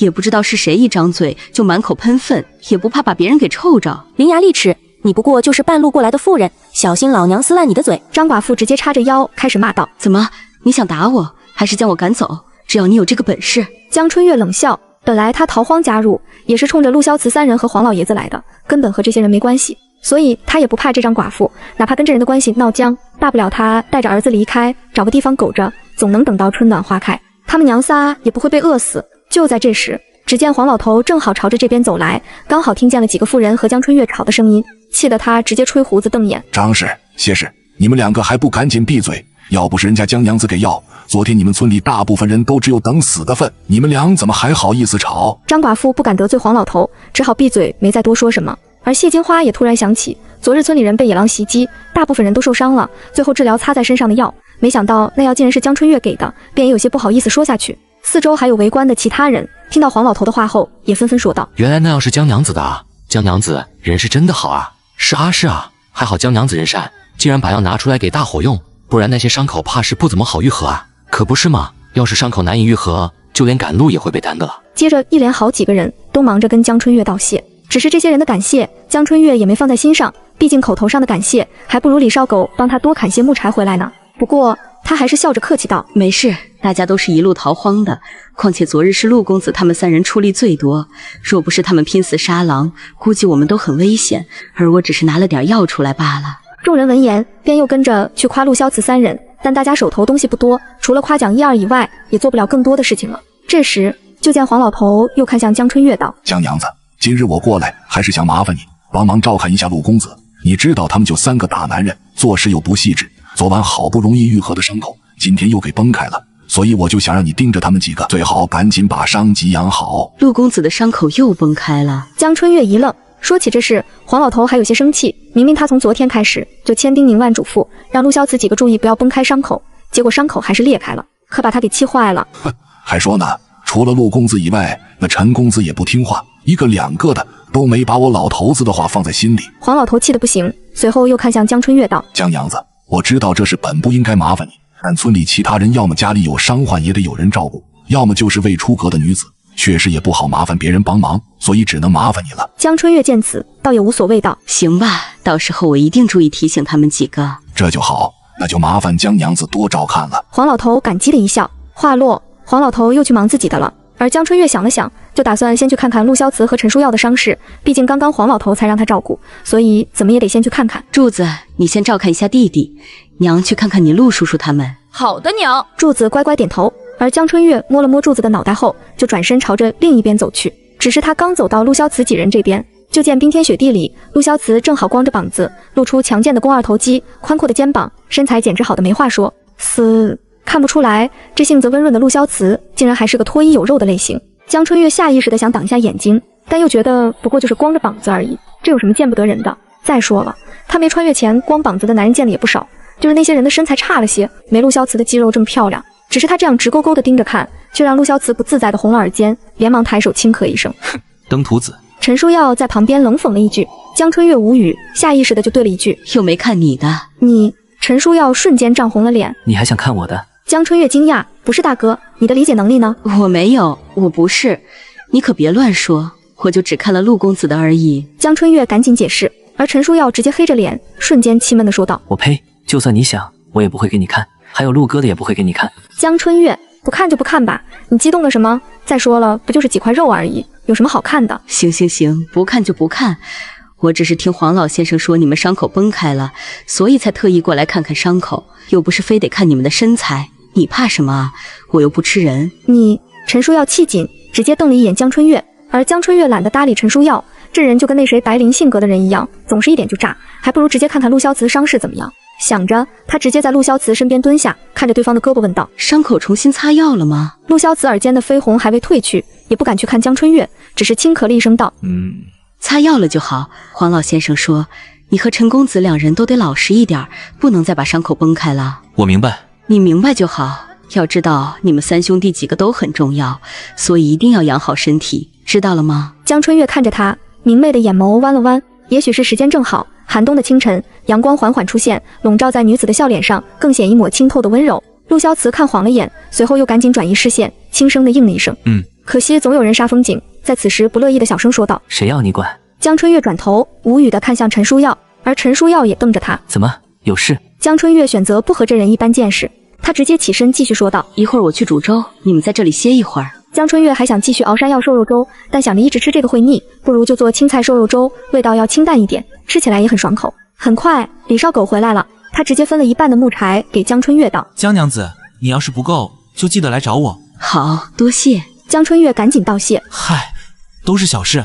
李少狗无所谓的笑了笑，随后将木柴放下后就离开了。而柱子连忙上前说道：娘，我来看着柴火吧。成啊，咱们家柱子真懂事。江春月笑着开始煮饭，母子二人齐心协力的熬粥，不出小半个时辰，热腾腾的青菜瘦肉粥就做好了。江春月便让柱子过去拿碗，而他就先把饭在一边放凉一点，打算一会给二柱也喂点青菜瘦肉粥，给孩子补充一点营养。但很快就见柱子跑回来了，同时来的人还有又回来的李少狗。只见他有些不好意思的笑了笑：江娘子，真是不好意思了，今早又麻烦你做饭了。没事，正好我也答应了黄老先生，说要照顾你们，不过就是煮些吃食而已，都是顺手的事情。江春月也笑着回应了一句，随后就开始将青菜瘦肉粥盛进碗里。李少狗在旁边闻着那清香味，只觉得自己胃口大开，已经迫不及待的想吃了，但他还记得自己过来要做的事情。接着就见李少狗连忙拿出一袋粮食说道：江娘子，你看我们兄弟三个一直吃你煮的粮食，你和孩子的怕是都快不够了，所以陆哥让我拿点我们的粮食过来，你可千万要收下啊。江春月原本是不想收的，但想着陆萧慈三人的性格，怕是自己不收，他们也不会吃自己煮的饭了，便大大方方的收下了。成啊，那我就收下了。江春月笑着接过粮食袋子，然后顺手放进了自己的背篓里。接着盛完3碗粥后，就让李少狗带着回去了。至于给陆萧慈喂粥，这是昨天做过一次就行，今天反正有李少狗在，他们兄弟几人互相喂一下，应该问题不大，那他就不去做这么尴尬的事情了。等大家都吃完早饭后，就有不少人开始收拾行李了。按理说，昨日大家受伤，今日就不应该赶路，但如今没有能躲避风雪的地方，夜里一直留在雪地里，那可是很危险的事情。所以，哪怕队伍中有好几个人都不能行走，今日大家都得继续赶路，至少得找到一个落脚的地方，这样大家才能暂时休息。收拾好东西后，江春月一手抱着孩子，一手拉着柱子的小手，跟随着众人的步伐，一起顶着风雪往前走。不过今日陆萧慈没有办法帮他抱孩子，但好在今日大家都走得很慢，所以倒也不见得累。只是原本还算晴朗的天色，却突然开始乌云密布，明显是有暴风雪的样子。这时就听前面传来陈书耀的声音：大家赶紧往前走，看天色，再过半个时辰，可能就会有暴风雪。众人闻言，脸色都不太好看。原本这雪地里的路就难走，要是一会暴风雪来了，那他们走路就更加困难了。赶紧走，我们得赶紧找到落脚地，不然真的会死在路上了。是啊，我们得快一点了，最好在暴风雪来临之前。众人又累，心里又慌，明明已经疲惫的不行，可还是咬着牙继续前行。哪怕是江春月心里也开始担忧，这几日天气都不算是太坏，但行走起来一点都不轻松。这要是再来一场暴风雪，还不知道会变成什么样子。况且他们这还走的是山路，山间的暴风雪危险程度更加难以想象。无奈他只能拉着柱子快步前行，争取早一点找到能休息的地方。呼，寒风慢慢的刮起，像是柳絮一样的白雪开始在山中胡乱飞舞，就像是无数的飞蛾一样，没有丝毫的美感。而众人依旧在艰难的前行着，可他们前方的路却因为寒风的关系，导致肉眼能看见的地方很少。但就在这时，就听前面断断续续传来欢呼声，似乎是有人找到落脚点了。太好了！江春月也跟着松了一口气。几乎是在同时，山间的风更大了，无数人被吹得睁不开眼睛，灰白色的雪花更是遮挡了所有人的视线。完了，暴风雪要开始来了，大家抓紧时间走啊！有人害怕的赶紧催促道，而其他人无论是能走的、不能走的，都咬紧牙关，一个人跟着一人走，哪怕他们根本看不清前面，但依旧继续往前走。江春月也是低着脑袋，弓着身子，将柱子紧紧地拽在自己身边，然后母子三人顶着风雪前行。狂风越来越大，行走也变得越来越困难。就在江春月已经快搞不清方向时，就见一只强而有力的手直接抓住了他的手腕道：“这边。”江春月分不清来人是谁，只是看着对方高大的身躯，只能猜测多半是陆萧慈过来了。很快，他们三人就到了可以躲避的地方，一处极小的山洞口。这里只能勉强容下30几人，几乎都是人靠着人，没有丝毫的空间，但能找到这样的地方已经不错了。可偏偏就在这时，就听一个女人惊慌失措地哭喊道：“大壮呢？我家大壮呢？怎么办啊？我家大壮不见了！”大壮是一个12岁的孩子，在这暴风雪中走丢，怕是很难再活下来。而那女人直接跌坐在地上哭了出来，随后又开始到处求人，希望有人能帮她找一找孩子。但这暴风雪中，谁敢出去找人？这不是跟送死差不多吗？因此，山洞中所有人都保持沉默，没有一个人敢在这个时候出去寻人。那女人没法，只能哭着跪在地上，开始求陆萧慈三人道：“陆公子、陈公子，求求你们，救救我家大壮吧！他还只是一个孩子啊，他不应该死在这里。”说完，他还重重的磕头，脑袋在那雪地上都砸出了一些血迹出来。“求求你们，求求你们了，救救我的孩子！我不能没有他。”陈叔要沉默，直接将头转向一边。那女人见状，只能跪在陆萧慈的身前，又是大哭又是磕头，只求对方能救一救他的孩子。陆萧慈也知道此时出去危险，但若是时间再晚一点，那孩子也一定会没命。最终他还是说道：“我试试。”陈叔要瞬间气恼：“陆哥，暴风雪中救人，哪怕是江春月也知道，在这种极端天气出去寻人，就跟出去送死没什么两样。首先就是分不清方向，其次就是路段危险，万一脚下打滑，摔下山坡了怎么办？或者是找不到回来的路了，迷失在大雪中了，又该怎么办？况且这么冷的天气，人一旦失温了，那就真的是要命了。”江春月有些担忧，但陆萧慈似乎已经决定好去寻人，哪怕是陈叔要一直闹脾气阻止，也无法改变陆萧慈的想法。陆哥、耀哥，要不然还是我去吧，你们俩都受了伤，这万一伤口裂开了怎么办？李少狗担忧地继续说道：“那还不如我去，至少我不用担心伤口裂开的问题。”谁知陈叔耀和陆萧慈都同时拒绝道：“不行，不可。”陆萧慈严肃道：“风雪太大，你一个人出去我不放心。可是陆哥，你一个人出去，我和耀哥也放心不下啊。”李少狗连忙说道，却见陆萧慈眸光一暗，语气也跟着软了几分：“狗子，你出去，我同样也不放心。况且暴风雪还没有彻底开始，现在应该还有机会救人。”陆哥，陈叔耀气得眼睛都红了，而李少狗也赶紧说道：“行了，你们就别争了，说了我去，就我去。”说完，李少狗就想往外面跑，但就在这时，江春月赶紧阻止道：“狗子，等等！”这话要是陆萧慈和陈叔耀说，李少狗绝对不会听，甚至还会往外跑的速度更快。但要是江春月说出口，李少狗有一丝犹豫，但还是停下脚步问道：“怎么了，江娘子？”就见江春月赶紧用背篓当作遮掩，从空间里出来一捆麻绳。这绳索还是在无人村子里找到的，因为只有这一捆麻绳，所以他一直没有消除。没想到在这个时候反而能用上了。狗子，你要出去也行，但把这个捆在身上，超过绳索的长度后，你就不要再胡乱跑了，明白吗？绳索只有手指头粗细，但至少有100米左右的长度。江春月一边说着，一边将那捆麻绳的一端想要绑在李少狗的手腕上。而陈书耀和陆萧慈两人见状，都有些惊疑地看向江春月一眼。陆萧慈更是感激地说道：“江娘子，多谢。”而陈书耀也赶紧对李少狗说道：“对，狗子，你要出去也行，先把绳索捆在身上，这样万一找不到人，你至少还能找到路回来。”好，我知道了。李少狗点头配合。而江春月在他的手腕上足足绑了2-3圈，确定绳索不会在半路上松开后，他也才放心了一些。如此，李少狗外出寻人，陆萧慈和陈书耀都没有阻止。很快，李少狗就离开了。黄老头在一边见状，微微的叹息了一声。虽然李少狗身上捆了绳索，可始终还是不能让人放心。再则还有那叫大壮的孩子，如今也是生死未卜，也不知能不能找回来。倒是那哭着求人找孩子的女人，此时依旧跪在地上，眼泪也在不断的流淌。虽然他知道别人外出寻找孩子就跟送死一样，但他真的不能没有大壮，大壮就是他的命根子。我的孩子。女人小声的继续哭着。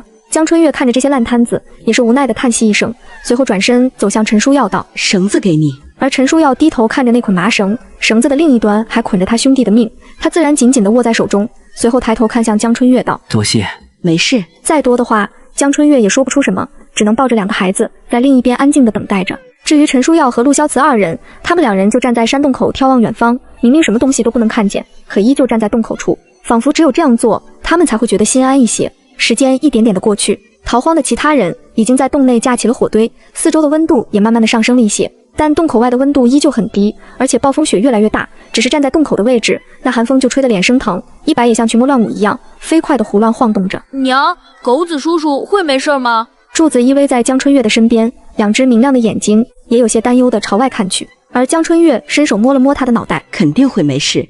你狗子叔叔傻人有傻福，一定会有福报的，知道吗？柱子乖乖的点头。江春月又担心柱子以后也会遇见这样的危险，便又耐心的提醒道：不过这天气还是非常危险，所以柱子以后赶路一定要跟在娘的身边，知道吗？好，柱子一定好好跟在娘的身边。柱子赶紧说道：真乖。有柱子这样的孩子，江春月是真的安心。这孩子确实太懂事了。时间又过去了小半个时辰，而陈书耀手中的绳索已经紧绷了很久，就像是李少狗已经走到了极限，正在附近找人，但一直还没有找到一般。可就在这时，陈书耀突然感觉手中的绳索紧绷，就像是李少狗没找到人，还想继续往前行走一样。他赶紧攥着绳子想往回拉，目的自然是想告诉李少狗不准再往前面走了。偏偏那绳索的另一边，就像是有一只巨大的怪物正在死死地拽着绳子，不断拉扯着绳子往外走一样，力气大得无法控制。不好，是狗子出事了。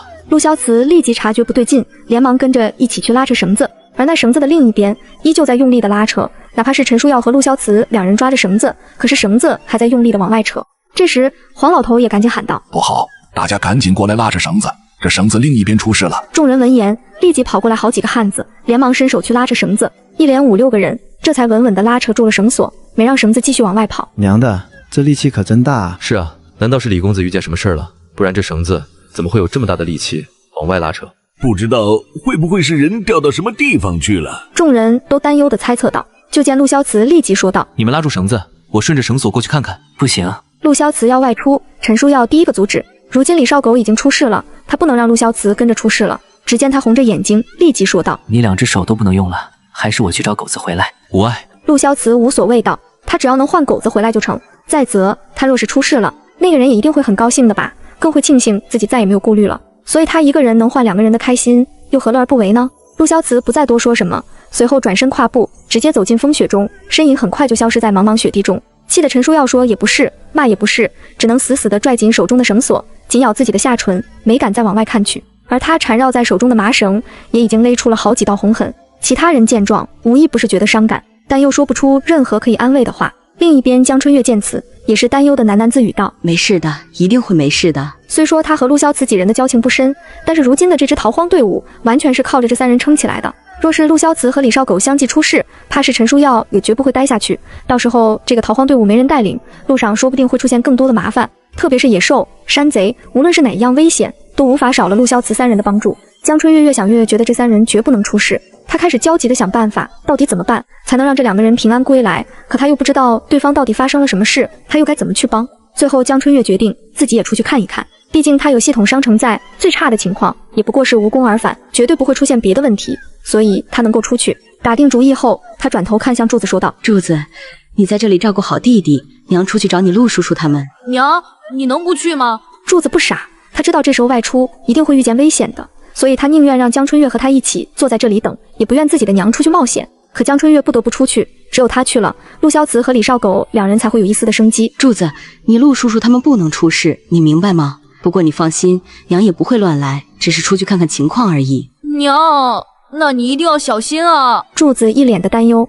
会的。江春月摸了摸柱子的头，随后就起身朝洞口而去。此时洞口外，陈书耀还是一脸痛苦，2只手死死地拽着麻绳，根本就不敢放松一点。所若不是他手中的绳子，压根就不放心交给别人，那他估计也跟着陆萧慈早就去找李少狗了。陈公子，江春月看向他，随后开口道：我现在出去寻找陆公子和狗子2人。你？陈书耀根本不放心，直接厉声说道：你过去干嘛？这不是找麻烦吗？不行，你不能出去。然而江春月却眼神坚定道：放心，我不会有事，但我现在出去一定能帮到陆公子他们。帮？怎么帮？这么大的风雪，她一个女人出去能帮上什么？可是看着江春月坚定的眼神，陈书耀又开始犹豫了。按理说他不应该相信一个女人，更不能让一个女人去冒险，但是江春月的眼神太过坚定，就好像对方真有什么办法一样，让他无法相信。你真有办法？陈书耀半信半疑，眸光不确定地看向江春月，而江春月认真地点点头。只要我过去，就一定能有办法帮到他们。你？陈书耀欲言又止，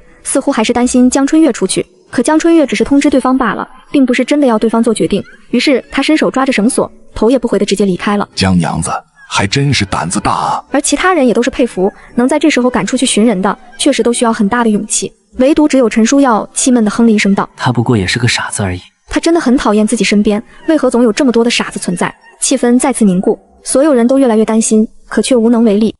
与此同时，另一边的暴风雪中，江春月一手抓着绳索往前走，一边努力地想辨别方向。但是这狂风暴雪中，压根不是他想能看见就能够看见的。无奈，他只能继续往前走。可明明只有100米左右的距离，他像是走了好久好久都没有看到头。很快，他突然发现自己手中的麻绳有一些不太对劲。江春月低头一看，不知何时，他手中的麻绳竟然变成了树藤，而且还是和麻绳绑在一起的树藤。这狗子！江春月郁闷，他就说怎么狗子一直没有回来？原来是绳索太短了，他就用附近找的树藤将麻绳不断的延长，所以才一直没有找到人回来。只是这树藤并不结实，估计要不了多久就会断掉，压根就不能长时间用。江春月心里焦急，连忙从系统商城里花了37文钱，重新买了根200米长的麻绳，然后在接头处直接绑死。接着他便一手顺着树藤，一手牵着新的麻绳，继续往前走。也不知过了多久，他就发现树藤又绑在一根木棍上，而木棍的前面继续是树藤或者是断掉的树枝，这已经都不能称为绳索了，完全是李少狗做的标记，只能起到一个引路的作用而已。江春月继续往前走，随后就见前面有一个人的背影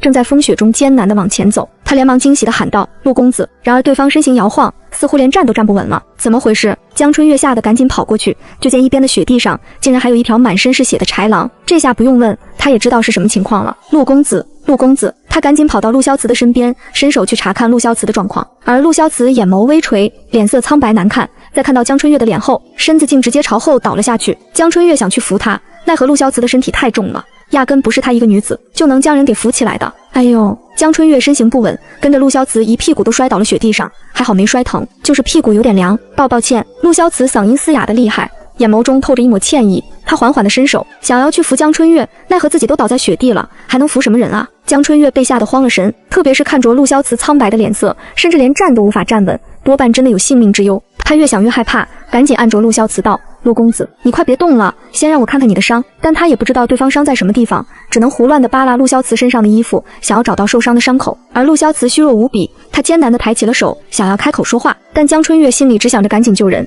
压根就没注意到陆萧慈的动作，依旧胡乱地摸着对方的身子。就是这举动，让原本就虚弱的陆萧慈直接猛地咳嗽几声，像是情绪有点激动，他脸色瞬间涨红，有些仓皇地说道：“还咳，江娘子，我知道，你别急，慢慢来，容我先找到你受伤的地方。”江春月也没有想那么多，直接去撩开陆萧慈的衣服，吓得陆萧慈直接抓住他的手腕，胸口不断起伏的喘着气，赶紧说道：“别摸了，伤口在我手臂上啊！”江春月瞬间脸色一红，连忙朝对方的肩膀看去，果然有些很深的一道口子，要不是陆萧慈满身都是血，他就应该发现的才对。你等等，我身上有金疮药。江春月说完，就打算在商城里买金疮药，可他又不好光明正大的拿出来，只能赶紧背着身子，然后打开商城偷偷买药，接着将药品的包装袋扔进空间，只留下金疮药的药粉。随后他才转身又看向陆萧慈道：“别动。”接着他就开始给对方上药，但陆萧慈本就受伤未愈，如今又添新伤，怕是情况非常不好，而且还有发高烧的症状。江春月心里担忧，怕是时间久了，陆萧慈的伤势会更重。想着，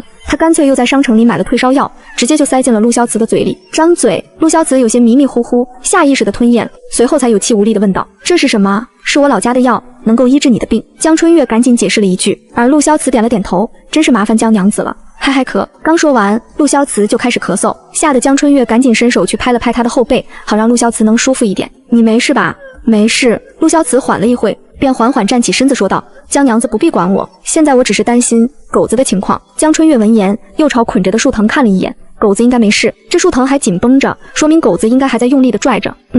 我明白。只是陆萧慈嘴上说着明白，可脸上的愁云依旧未减。江春月便赶紧说道：“陆公子，你先在这里休息，我去前面找狗子。”可陆萧慈根本放心不下：“我同你一起去，放心，我已经没事了。”但江春月看着他苍白的脸色，这可一点也不像是没事的样子。无奈他只能继续说道：“陆公子身上的伤太重了，就算你强迫自己去找狗子，可等你找到了狗子，自己又不行了，那又该怎么办？还不如我先行一步，你再慢慢跟上来，如何？”陆萧慈也知道自己的情况，最终眸子微垂，疲倦的点了点头，随后又一脸复杂的看向江春月道：“江娘子，麻烦你了。没事。江春月朝他投去一个放心的眼神，接着便独自顺着树藤往前走。毕竟如今狗子的情况还不清楚，他不能再耽搁下去。而陆萧慈站在原地，看着江春月离开的背影，神色担忧复杂。风雪胡乱地卷起他的衣摆，显得倒是有几分落寞。江春月循着藤蔓摸索前行，在暴风雪中艰难跋涉了许久，终于他在山坡下一处被大雪扮演的凹陷处找到了李少狗。他正死死抱着一个昏迷的少年，正是走丢的大壮。江春月连忙上前检查，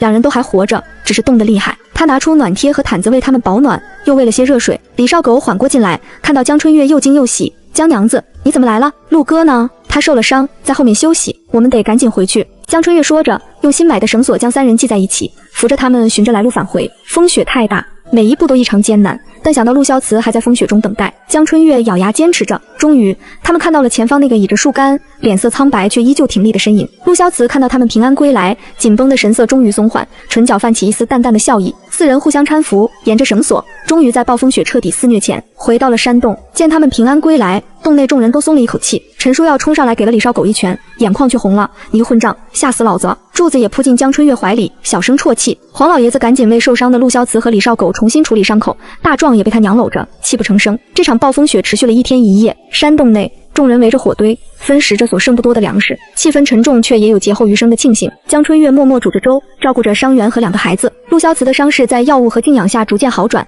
他看向江春月忙碌身影的目光日渐温和深邃。风雪停歇后，队伍再次踏上南下的路，之后的旅程依旧艰辛，但在陆萧慈3人的带领下，总算有惊无险。江春月凭借系统和智慧，时常找到食物或草药，渐渐在队伍中赢得了尊重。他与陆萧慈3人也越发熟稔。陈书耀不再动辄呛声，李少狗常逗柱子玩，而陆萧慈总会默默帮他分担重务，在他需要时悄然出现。数月后，历经艰险的一行人终于抵达福州。官府暗立安置流民，分拨荒地。江春月带着柱子和二柱，在陆萧慈的暗中帮衬下，于城郊安了家。他用积攒的铜钱兑换银两，置办了些简单家当，又凭借现代知识和系统商城，种起了大棚蔬菜，日子渐渐有了起色。陆萧慈赴任狼山县令前，特意来辞行。暮春的院落里，梨花如雪。他将一枚刻着萧字的玉佩放在江春月手中，声音清润却坚定：“此去山高水长，不知归期。玉佩为信，若有事，可凭此到任何一处陆家商号求助。也望你一切安好。”江春月握着尚待他体温的玉佩，抬头望进他深邃的眼眸，那里有他不曾明言却已了然的情愫。他轻轻点头，珍重。陆萧慈离去后，